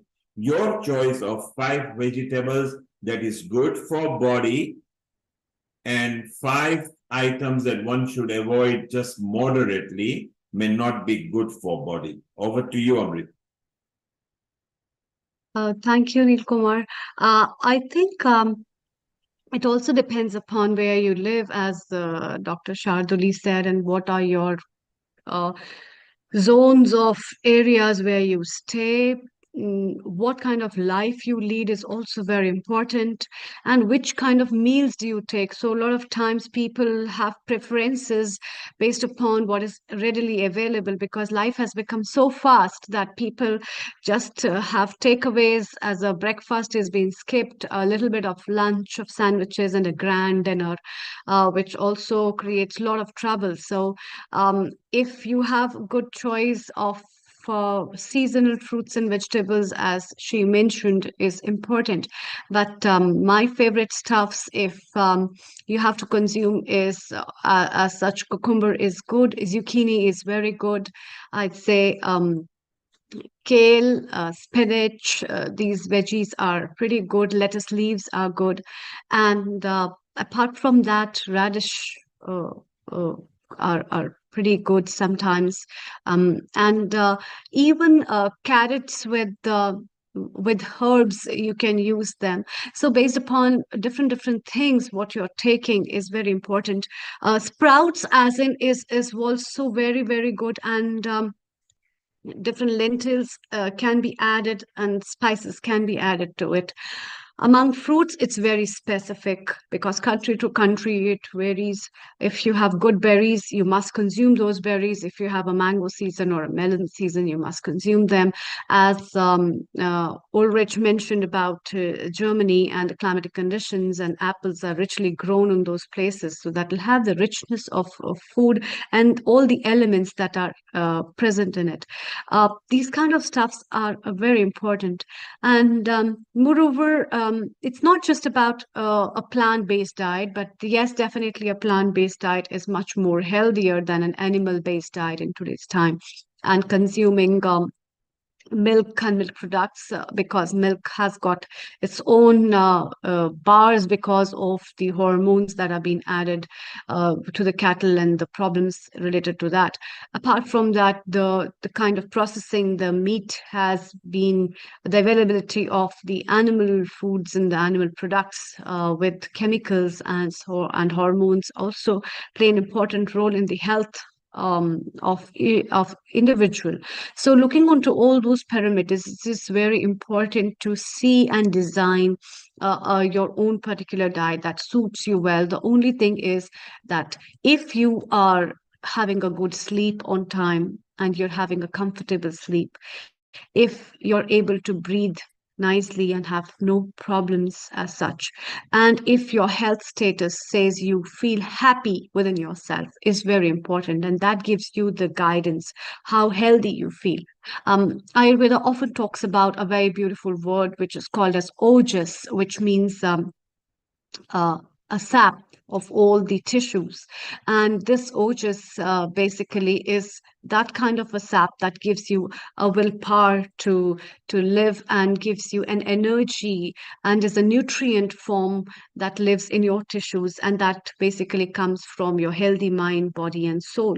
And therefore, to keep your healthy body, it is very important to have the components of good diet and good lifestyle and sleeping, eating well, thinking well is also an important part of that life. Yes, Neil Kumar, any other questions? So you mentioned about happiness. That's important. We are just going to digress a bit and go, we'll ask Lata to see how she uses any method of Ayurveda, for example, or does she practice Ayurveda? And then we're going to move over to you, Amrita, because you got a lot of tips. Lata, do you practice Ayurveda or do you follow Ayurveda, or does Ayurveda help you? Global Namaste. Global Namaste to everyone here. It's a wonderful subject, isn't it? And we're really getting into the deeper levels. So it's really fascinating. But I've always loved natural remedies and homemade remedies, and I've always gathered the good vibes, eating brown bread, eating wholemeal bread and atta, and good food at home, and having a happy constituency at home, and all those things, and keeping your mind simple, I think, and also being spiritually minded, always being grateful to God. All these aspects get into your within you, and your cells thrive on that. I think it's a composition, from what I'm gathering, is that no matter where we are, we're all very fortunate, whatever station we have been at through our journey. And I'm so happy to hear the wonderful experiences of everyone and how we can sort of interact with each other. But yeah, there are a lot of things that have changed over the decades, over the years, especially the consumption of plastics, containers and plastic lifestyle, always getting fast foods. How does it come? Packaged in plastic.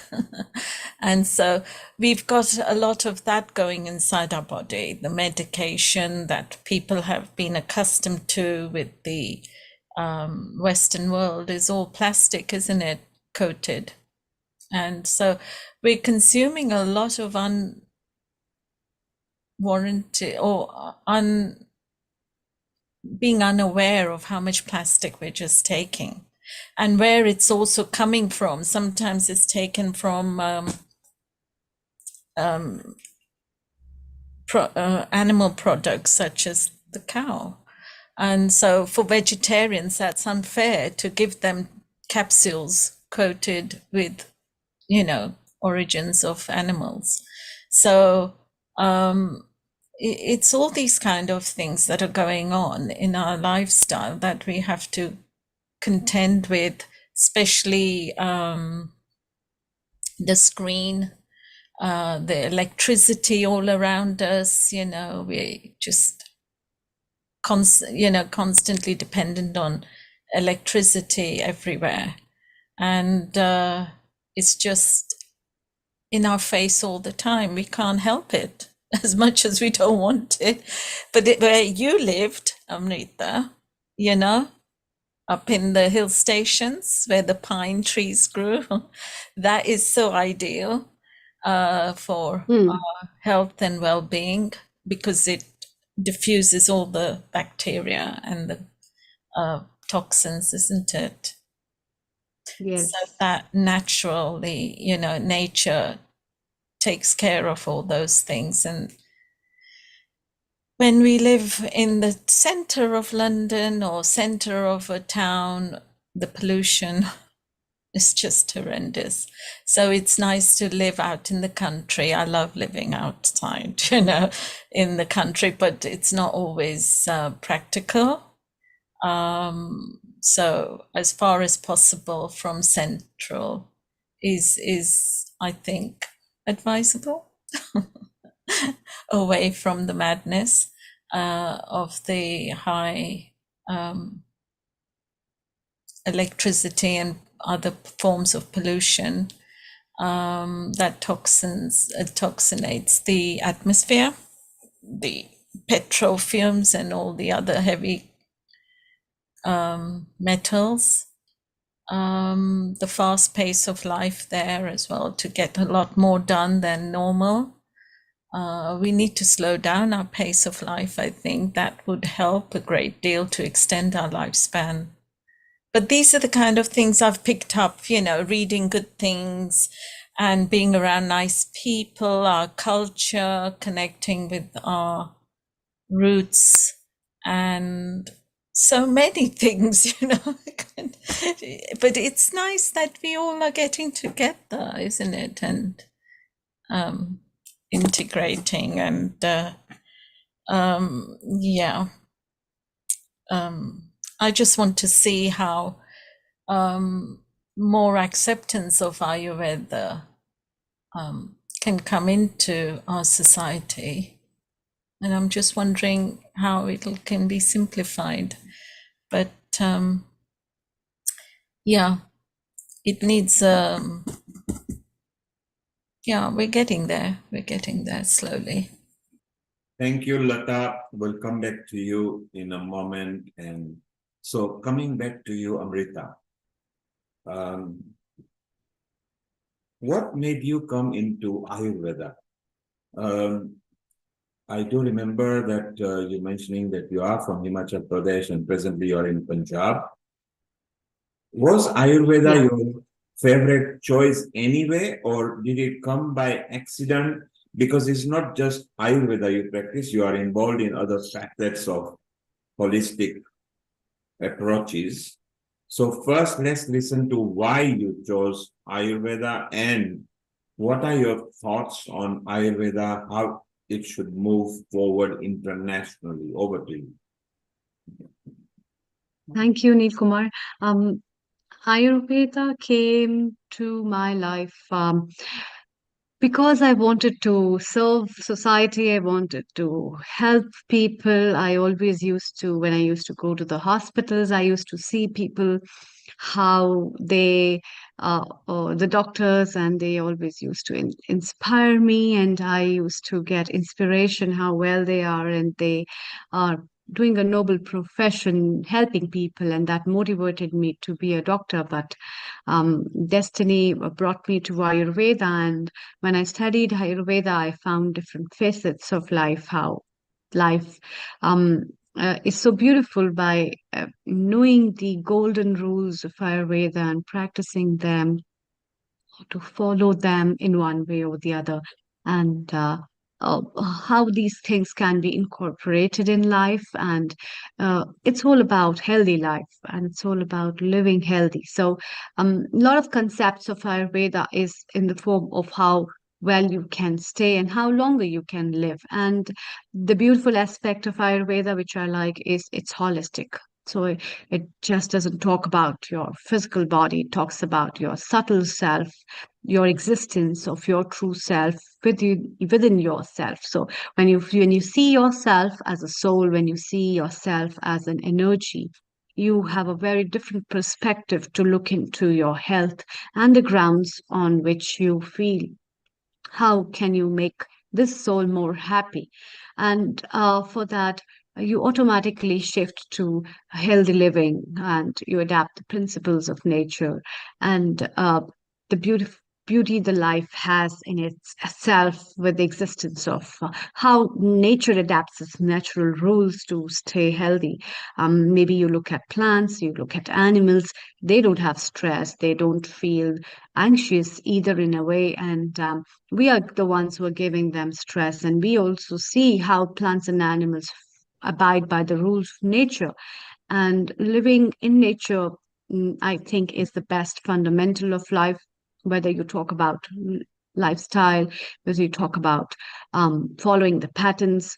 It also helps you in relaxing in many ways. So that moreover gives you happiness. So as you were talking about being happy, so what is happiness? And that happiness comes from many parameters of life. What are your approaches? What makes you feel good about life? What is giving you the real true worth of what you want to be, and how well you feel is all about Ayurveda. And it is not about medicine, it's not about massages. As Ulrich said, it's pretty exotic in many of the countries, but it's not about an exotic therapies. It's just about life and happiness and whatever makes you healthy, and how you heal yourself through the natural principles of life. We had a couple of good experts who had been talking about Ayurveda and their principles, how they have adapted Ayurveda on many platforms in different countries, and how they have been practicing different principles to stay happy and healthy. That is what Ayurveda talks about. And when you say it's about natural eating, because the principles have been taken from an age-old wisdom which has been existing 5,000 years ago. Therefore, these practices are in tune to be taken up now for the present time, to be practiced in a proper way, because the way life is now and how materialistically we have been so busy in this materialistic life. It has been gadget-oriented life. All these things make a big difference in valuing the real assets of nature. And that asset basically Ayurveda talks about. And it gives us those golden rules that everybody would like to live.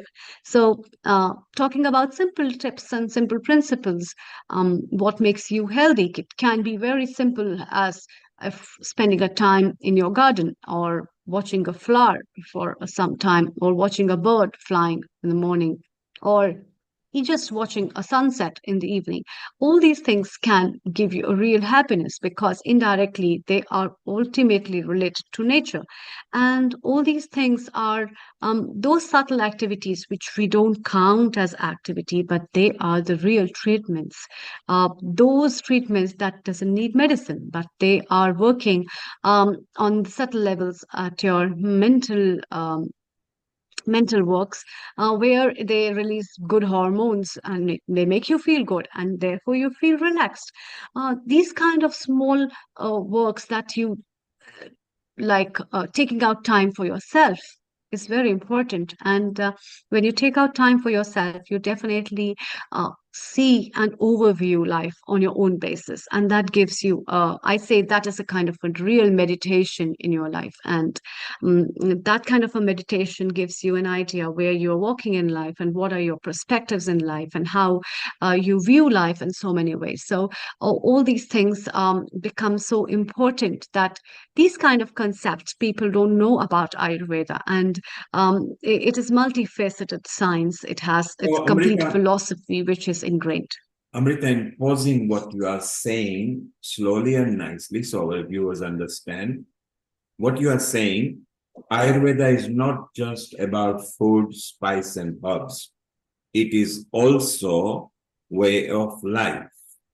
So, Yes. and as you say, at least 5,000 years back, I think somewhere I read it that ever since the human being started living on the earth, Ayurveda started, because Ayurveda is a way of life. So maybe it goes way beyond several tens of thousands of years back that people found. And one of the important aspects maybe of the life, would you say good sleep is very important in Ayurveda way?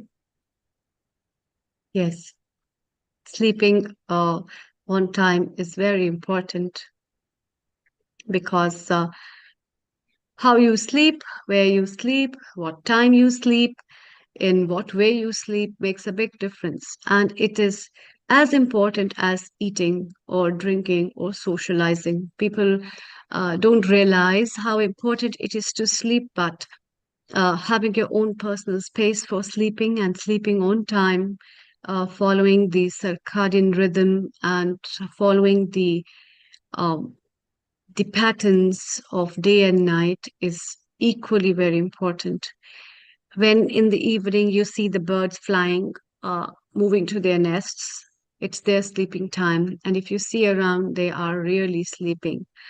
And that following the role of nature actually is very important, because when you sleep on time, in tune with the hours of night cycle, it automatically releases certain very good hormones that makes you calm, that makes you feel good, and also helps you to change your metabolic rate.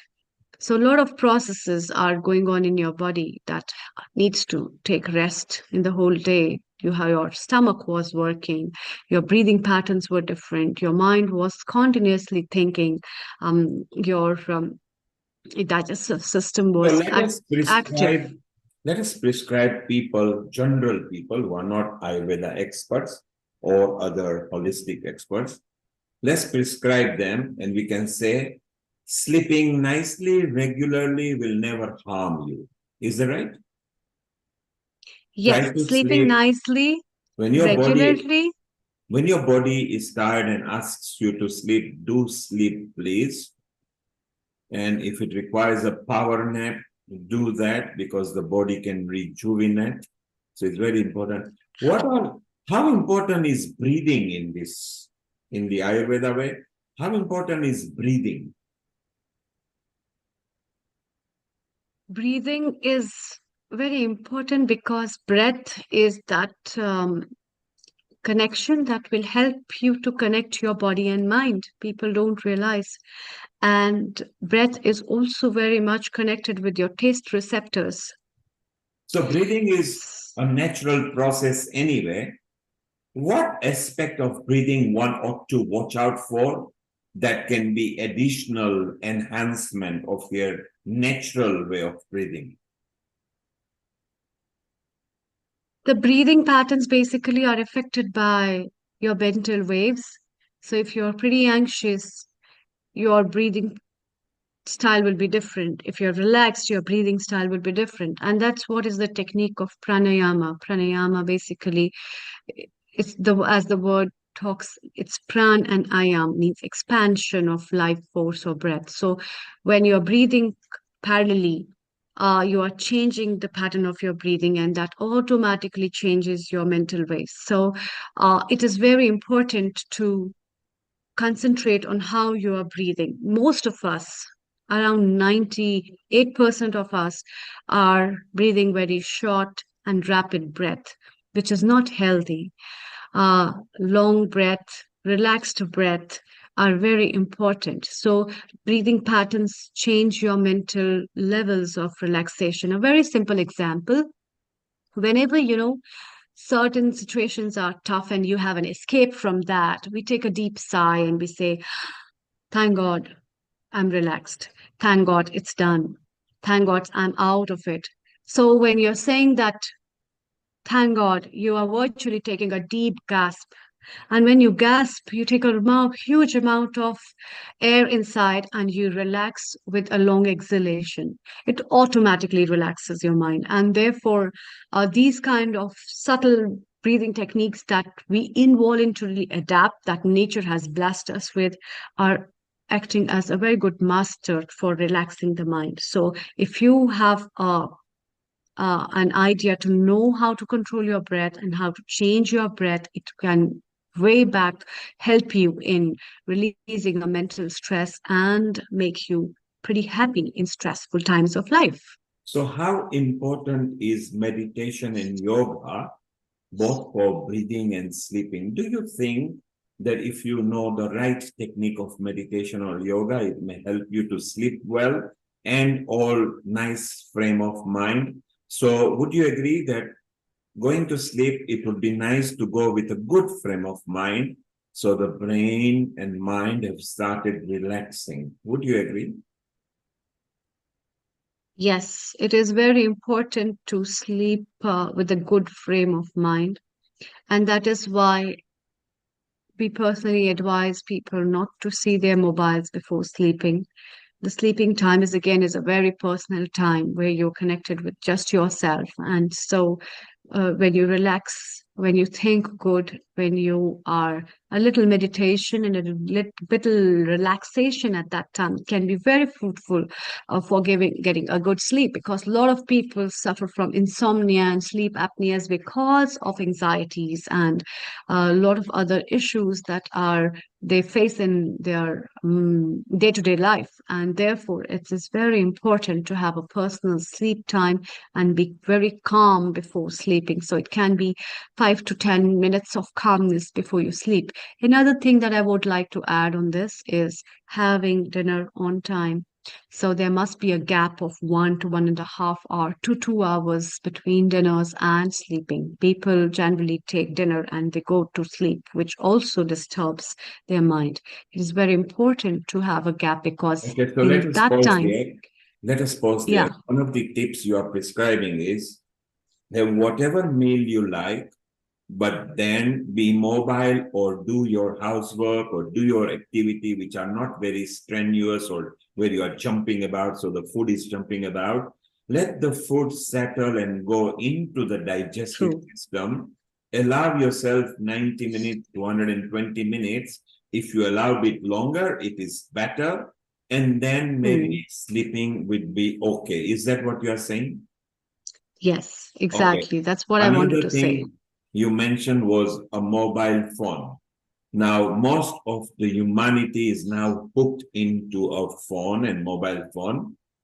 So let's prescribe them how to avoid them. Number one thing, you have a facility to archive some of the chats and calls, and you've got facility to pick what you think are good energy. Don't look at your mobile phone with people from negative energy that you know will be there, because it will play your mind up all the time. Only look at the messages if you are hooked to the positive ones that will enhance your frame of mind and your sleep. And if possible, put the phone away in a separate room so that you are not addicted to it. We are all hooked with our phone, so we constantly look at it. Yes, it is okay to look at it because everything is now on either email or a phone. Gone are the days where you are working on the desk and everything, people are hooked onto it. So try to find a habit of leaving the phone away from you.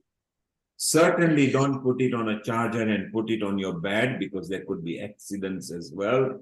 And do not look at messages that can be toxic, that you know are an instruction of toxicity. That you can attend. My suggestion is attend them at 11 o'clock, not even first thing in the morning. Do your task first thing in the morning, all your important tasks. At 11 o'clock, your body is optimum if you're woken up by 8 o'clock. So between 5 and 8, if you're woken up, then look at the messages that you've been avoiding at 11 o'clock. You will find that you will be able to fight them harder. If you want to meet somebody, nice Ayurveda way of meeting somebody would be between 11 and 3, because at 11 and 3, at 11 o'clock, they are ready for their meal, so they will give you attention. They are in a happy mood. After food, within an hour, they will be planning to depart either home or winding up, because generally as a clock at between 5 and 7, we are either traveling or winding up. Would you agree that we should avoid the phone in the same room as when we are sleeping? Yes, there are many reasons for that. Because if you're a Vata person, your sleep is very light, and then it gets disturbed by the light as well as the sound. And light pollution is one of the very biggest pollution which people are not aware about while sleeping. If you see your room and your homes, our homes are lighted at night with a lot of things. So there are a lot of gadgets, the modem, the television light, or the light which is coming from the street, or the light which is blinking from the mobile, or there's a light from some other sources of electronics, which definitely also disturbs your sleep. So it is very important to stay away from those things to get a good sleep. People don't consider it, but a lot of researchers say that light pollution is also one of the big problems that has created sleep disorders in people. And if you close them and if you stay away from them, you can have a better sleep. So what we are saying to people, we are not saying that please throw your mobile phone away and your iPads and your computers away. What we are saying is, when it comes to the sleeping time, avoid reading or any toxic matters because that will play your mind up. Stay away from any electronic device which is throwing this special, these harmful lights on your face and the eyes. It is also your face that are being hit with this. So do avoid them if you can. It will help once in a while or so to see if these electronic devices, instead of them controlling your life, you control them. Go ahead and switch them off for a while and see if you are in control of your life, or is your life being controlled by these devices. So look, Ayurveda is already developing. This was not there in Ayurveda before. This was not there 5,000 years back. These devices were not there. So I feel Ayurveda has to evolve as well. Ayurveda has to evolve with the more kind of plants that are available, more fruits are available, more vegetables that are available. I think Ayurveda is already developing itself, which is beautiful. I feel that a lot of countries have taken Ayurveda on board, which will be useful. I think the idea of teaching Ayurveda as a lifestyle as opposed to a food and herb and a spice will be better to be adopted by education authorities. And I think it will be very, very useful. Is there any tips, Amrita, are there any tips, Ayurveda tips that you practice that people can practice anywhere on the earth at any time? Yeah, mindfulness is the biggest tip that I practice. It is very important to be mindful, mindful living, mindful thinking, because mindfulness gives you an idea of controlling yourself and being self-vigilant. When you are So before you mindful, go ahead, yeah, can you define mindfulness, please, so that the viewers can understand what you mean? mindfulness means to be aware about what you're doing, aware about every activity which you are involved in. And also mindful thinking. So when I talk about mindful thinking, it means you're aware about your thoughts as well. If I'm getting angry at someone, I'm aware the reason why I am. If I'm really happy by something, I'm very much aware what makes me that much happy. Or any thoughts that disturb me, I'm pretty aware about them. And that is what is mindfulness. What makes And you it happy? also, personally, me, what makes me happy is Yes. a lot of things. A lot of things and a lot of activities can make you happy. Staying with nature makes me happy. Reading good books make me happy. Doing household things and activities makes me happy. Gardening makes me happy. So there are a lot of things that you and as an individual can explore in your life um, to be happy around actually. And so these kind of things, if you are mindful, you can adapt them, and that mindfulness will actually help you to correct yourself at many parameters and judge yourself what you are, how you are, and what changes can be made in your life. Well, let us ask Rena.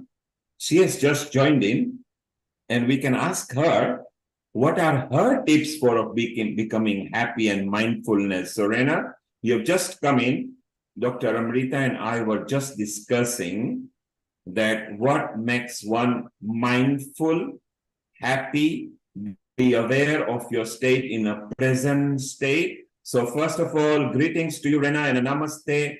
And how are you? Global namaste. It's such a pleasure to be here. And I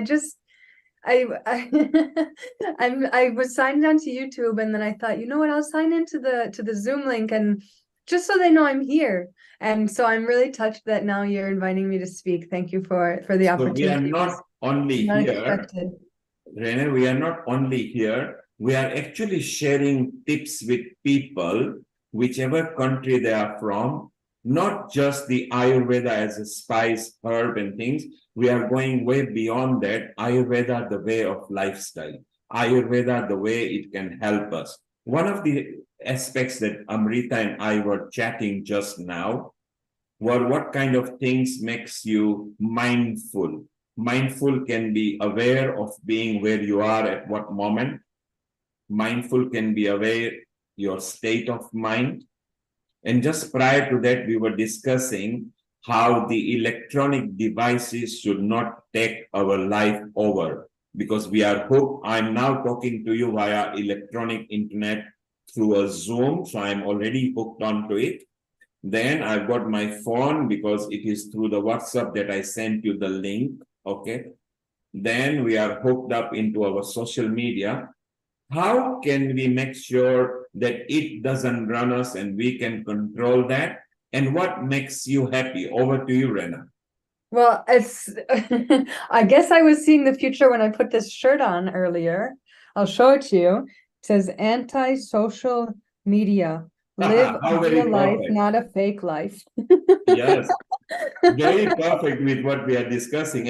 And yellow, of course, yellow and mustard is a friendly color. It's the color that you use to when you want to be friendly with people. And now we say anti-social media. You, of course, don't mean that you are anti to the social media, but you are trying to say, hey, we can control you too. But go ahead and keep on discussing. Over to you, and Amrita. Yeah, thank you. Well, I'm certainly not an expert, but I can share what I do in my personal life. For me, it's a lot about boundaries. I actually created a tracking system where it's in my notebook. I'm not going to grab it, but Saturday night, I sit down and I draw 14 circles. So for Sunday, there's morning and evening, and every day is consecutive. And the morning circle says, at the top, it says phone-free tracking. And the morning says first hour of the day, phone-free. And then the afternoon bubble is for the last hour before I go to sleep. So for me, that's approximately from 9 p.m. And every day that I do that, I put a little bubble. And it's really, this is actually something, I'm in my 3rd week now of doing this, really tracking it. And it's made a huge difference with my ability to sleep through the night and my overall feelings of being centered, being grounded, a huge reduction in anxiety and even some paranoia. And like it's nearly gone. So that's really, really helpful for me. And to be wise with how we're using the social media and different technological apps, when we're using them, and for people that choose to live a mindful life and, living an Ayurvedic life, living a yogic life, it's not just about the food that you eat or the yoga postures that you do. It's really choosing to live a mindful life all the time. So we can make social media a part of that practice and set intentions for what we're going to be doing with our internet. I actually keep my internet off most of the time. I have it unplugged most of the time, and I just plug it in when I know that I'm going to be doing something at my computer that I need it for. And that's what I did just now, actually. I I remembered, okay, this call is happening. I'm gonna plug my Wi-Fi in. I'll hop into YouTube. And then I just thought, it's been a while since I really saw these people. So I'll switch in. And I was planning just to have this on in the background while I kind of was winding down my day. Right now it's 7:30 where I am. So I still have an hour and a half before I go totally screen free for the night. So I just thought, I'll just have it on. And here I am. So yeah, it's about boundaries. It's about having intention, and then choosing what you like. We have a lot of power. There's a lot of the apps have a lot of power, but we also have a lot of power. So choosing what is in the feed that you see on your Instagram account, on your Facebook account. TikTok to me is a whole different story. I think the whole app needs to be totally destroyed. It was designed really with bad intentions by the Chinese people who took it over. They intentionally wanted to be targeting children without wanting to bypass regulations. So I take a lot of issue with that. That's different from Facebook and Instagram, whose intentions weren't necessarily so malicious and have spiraled into that. It's a different story, but that's a different conversation. Rena, what are your Ayurveda tips and how do you follow Ayurveda? Tell us How do about I that. Well, I've learned everything I've learned about Ayurveda. I've pretty much learned from you and a little bit of research on my own. And I'm so happy to see you. Hi. So what inspires you to follow Ayurveda, and what is the best thing you like about Ayurveda? What inspires me to follow Ayurveda, and the best thing I like about Ayurveda, that it's a true holistic approach to health that's scientifically based and been proven to work for thousands of years. So that gives me a basis that I feel I can trust it. A lot of my connection to Ayurveda has to do with food. And so now that we're transitioning, we did that workshop a couple years ago, and now that we're transitioning into winter, I'm eating a lot of soups. I am eating mostly cooked vegetables, maybe a little bit of sprouts or some fermented foods more in the afternoon rather than the evening when it's cold. And I only use olive oil on my skin, and I learned that from you. And so many people have so many comments about that, and I just don't understand why it's such a big deal. Just put olive oil on your skin. That's all you need. So how do you feel applying an olive oil? How do I feel? I love it. It's so simple. It makes it just does the trick. And I always have it. It's not complicated. I always have olive oil for cooking, so I know that I always have it. That's so good. And what are your favorite Ayurvedic foods? Tell our viewers about that. My favorite Ayurvedic foods. I don't know if I necessarily would like. I don't necessarily use that language, but when I think about food, I think about every meal having a protein, a fat, and a carb. And I understand vegetables as being carbs. And so I want 50 to 70% of my meal to be vegetables. And depending on the season, in summer, that might be a salad, and in winter, it might be a soup. And then a healthy protein is unique to each person because there's religious and philosophical beliefs. If it's it could be lentils, it could be beans, it could be meat, it could be chicken, it could be fish, it could be eggs.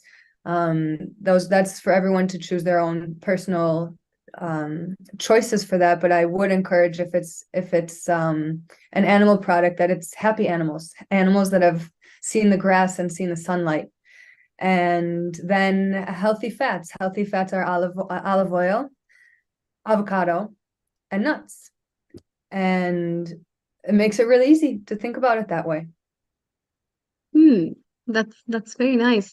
Lata has some comments. Lata, what would you like to add on? Yes, over to you. Thank you. Hi everyone. So what I was going to go back to the point of mindfulness, where you said touched on points of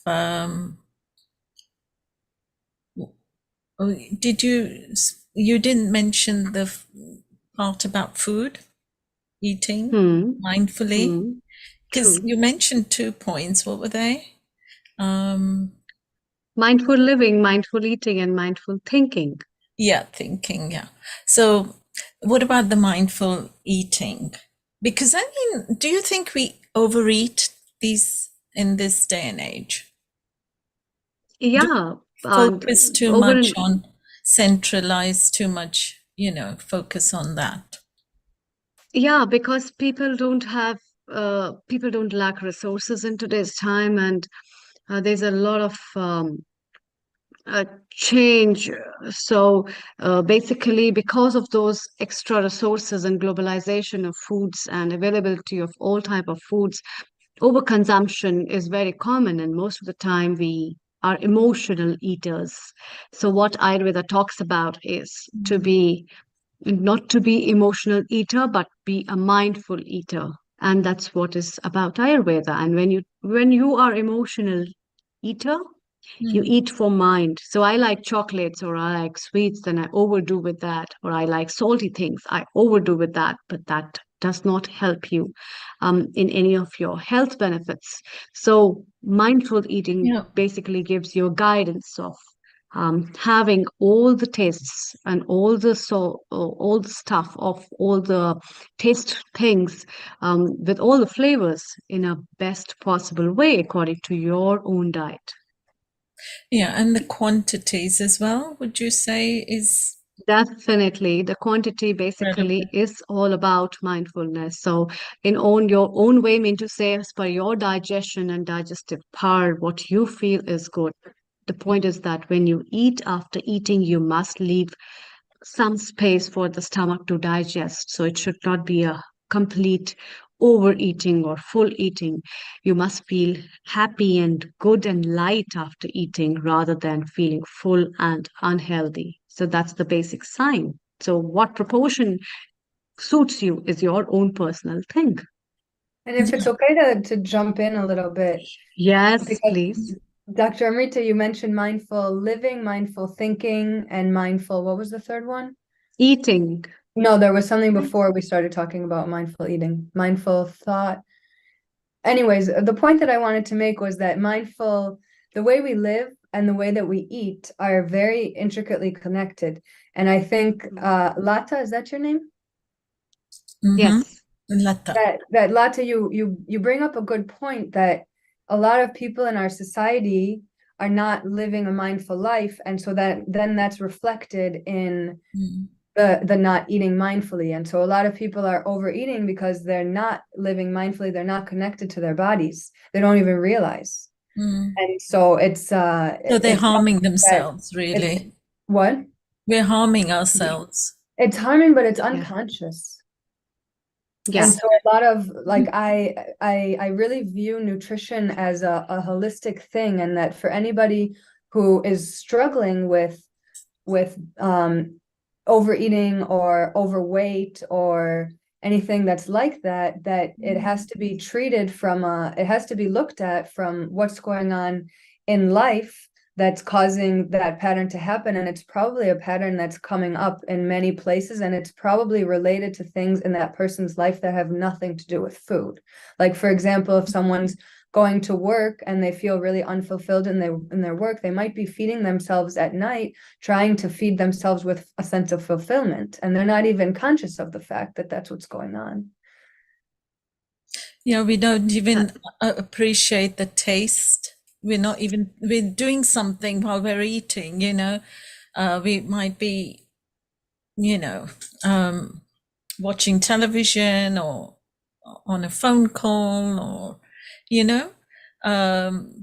with someone over a table, you're talking, you're not really concentrating on what you're doing, your taste buds, your food, and the amount you're eating. And I think that's where lifestyle, because of our short lifespan, because we were living much, much longer before, weren't we?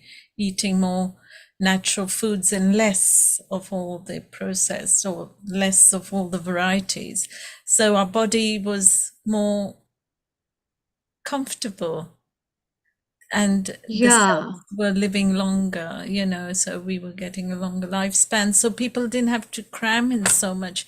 Now we've got a lot more to do and a lot more opportunities and a lot more, you know, availabilities of education and intelligence. And what do you think? Reminded me of an exercise I did when I was teaching a mindfulness and yoga class to kindergartners. These kids were around 3 years old, and I brought in bars of chocolate that were milk chocolate with sprinkles, and bars of chocolate that were dark, 80% dark chocolate. And I asked the children, which do you think is going to be more delicious? And most of them said the milk chocolate with sprinkles. The I want it, I chocolate. want it, I want it.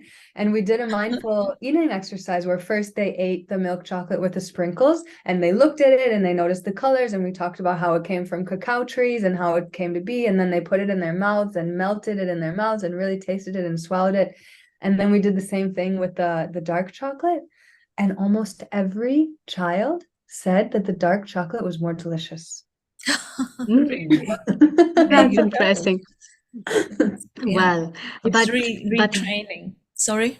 Yeah, because that is why keeping these aspects in mind, there are a lot of concepts that are being dedicated in Ayurveda about eating and mindful eating, how you should eat, in what way you should eat, where you should eat, what should be your mind frame, your body position for eating. And all these things have changed nowadays. People watch television or look into their mobiles while eating, and that has made a big difference because you don't really realize how much proportion of food you've eaten because virtually you're not concentrating on your plate. It's about your emotions and the mind that needs it. How many popcorns did you munch in front of the television? I know a couple of people who are pretty obese, and they say they got obesity because they watched a lot of movies and munched a lot of popcorns in front of that without doing any work.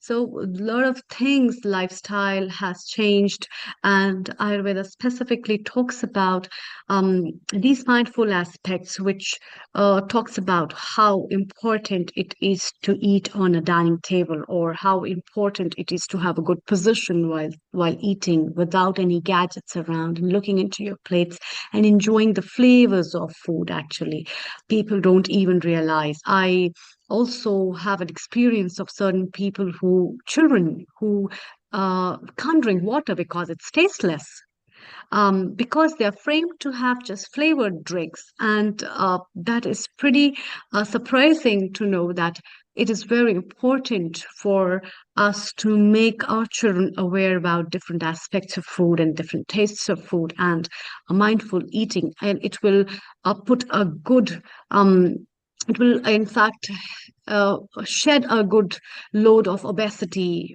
from public health side and sector, because these kind of things which are related to eating disorders or childhood obesity or obese disorders and diabetes in relation to that are all interrelated because of these things. And this would also help in removing food insecurities in life. So, Rena, would you agree with all these things what I have said?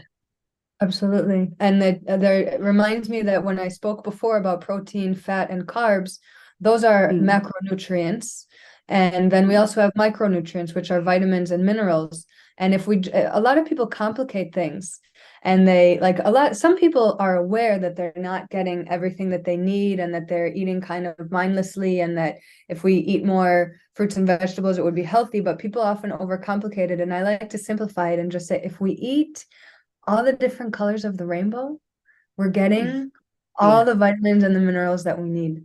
And if people just focus on healthy protein, healthy fat, healthy carbs, all the colors of the rainbow, you're getting what you need. And there's no need to buy all the things in the supermarkets that are processed and have so much of the food has had fiber taken out to then be just added back in, and it's fake.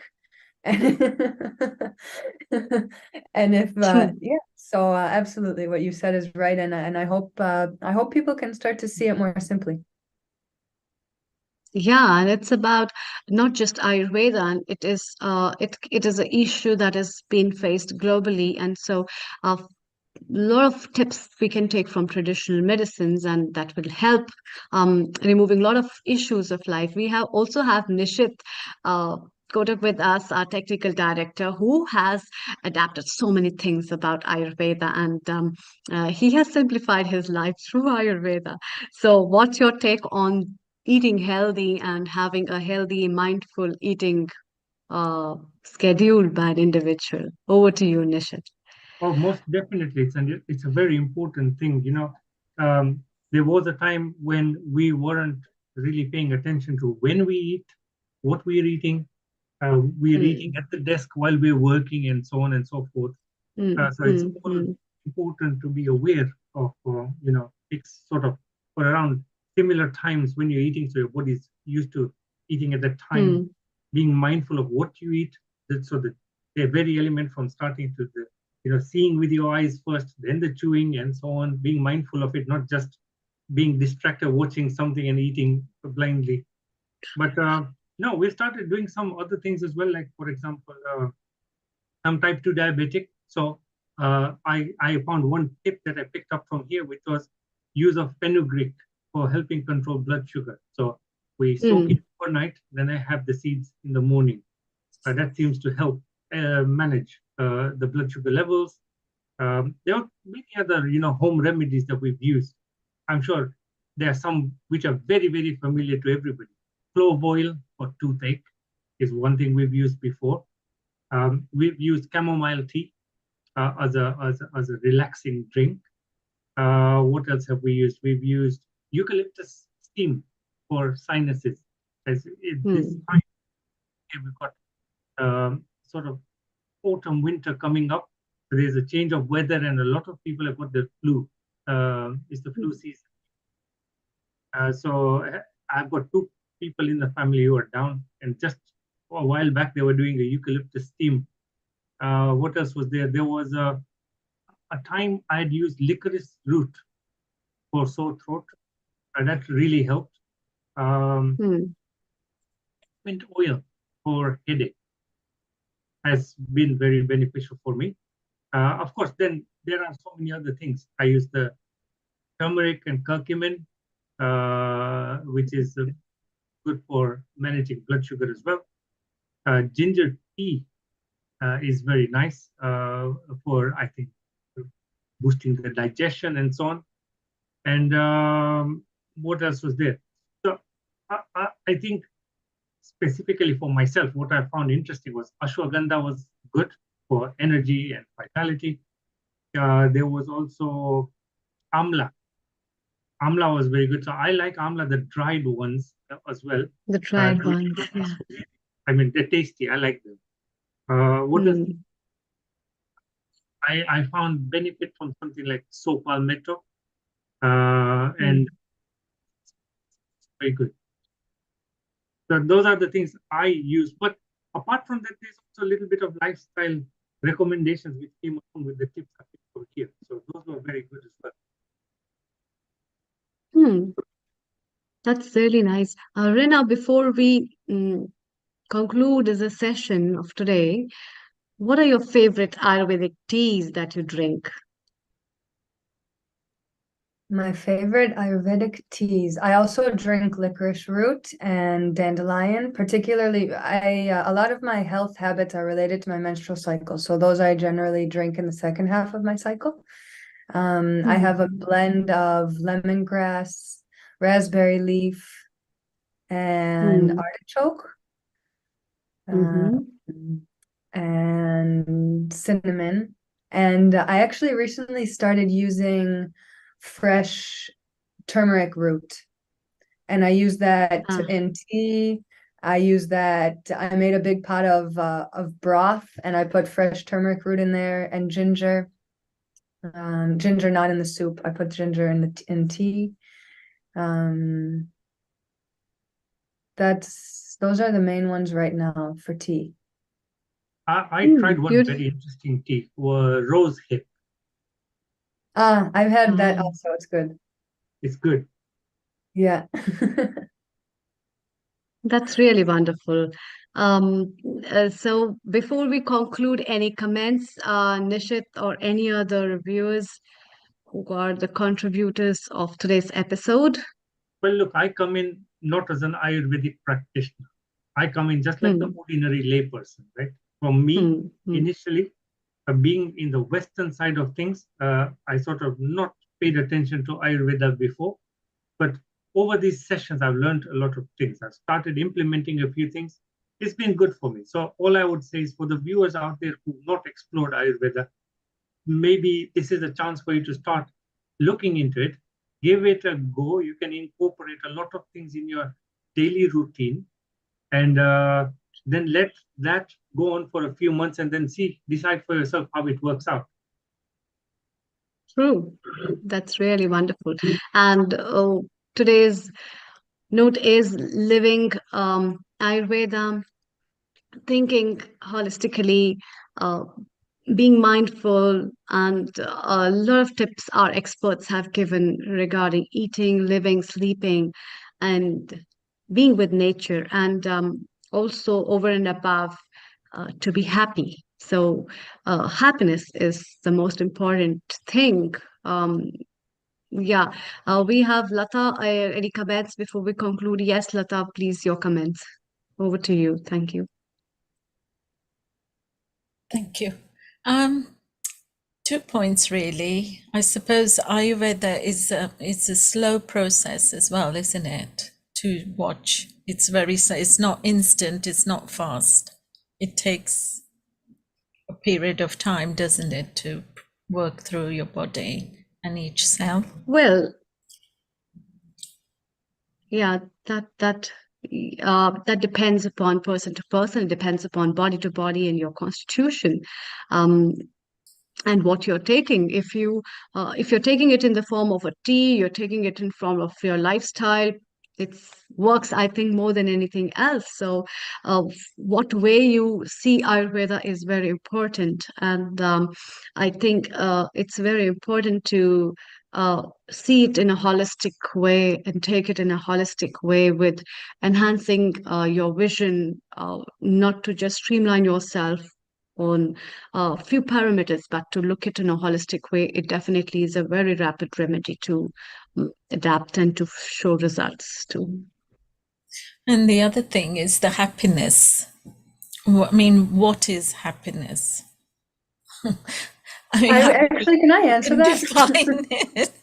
I'm not an expert in happiness for sure, but I remembered that Neil had asked me when he first introduced me to share what makes me happy, and it just occurred to me that I didn't answer. So what occurred to me that for my answer, and I've heard other teachers speak about this, is that happiness is found in purpose, and that when we have a sense of purpose, then it brings a sense of deep happiness.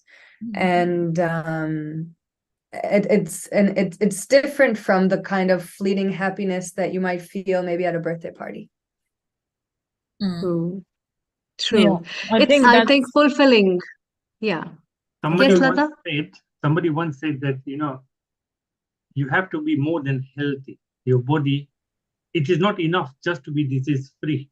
So, like, for example, when you have the right vitamins and supplements and all of that, but you also need the herbs and the adaptogenics and all of those things. But a feeling of wellness is more than just being healthy. Yes. I think that overall wellness in your body contributes towards that feeling of happiness. True. Both aspects, the fulfillment of your purpose of a particular thing will make you happy, whether it's a small milk chocolate or a dark chocolate that can make you happy, or it's the experience of having a well-being feeling. So that kind of a feeling of feeling good within yourself, it can be due to any reason, will make you happy, and that's what is happiness. So with that note, we would like to conclude with a short Gayatri mantra to this episode, and we wish everybody a very happy Ayurveda celebration all over the complete year. We will bring it again next year as well, celebrating all these tips to you, and we'll be bringing in the coming episodes as well of Healthy Life each week on Sunday, back to back, with more crispy episodes and topics related with healthy life in relation to holistic health and well-being and happiness. So let's join our hand together and chant the Gayatri mantra. Om Om Bhurbhuvaswaha Tatsaviturvarenyam Bhargo Devasya Dhimahi Dhiyo Yona Prachodaya Om Bhurbhuvaswaha Tatsaviturvarenyam Bhargo Devasya Dhimahi Dhiyo Yona Prachodaya Om Bhurbhuvaswaha Tatsaviturvarenyam Bhargo Devasya Dhimahi Dhiyo Yona Prachodaya Om Shanti Shanti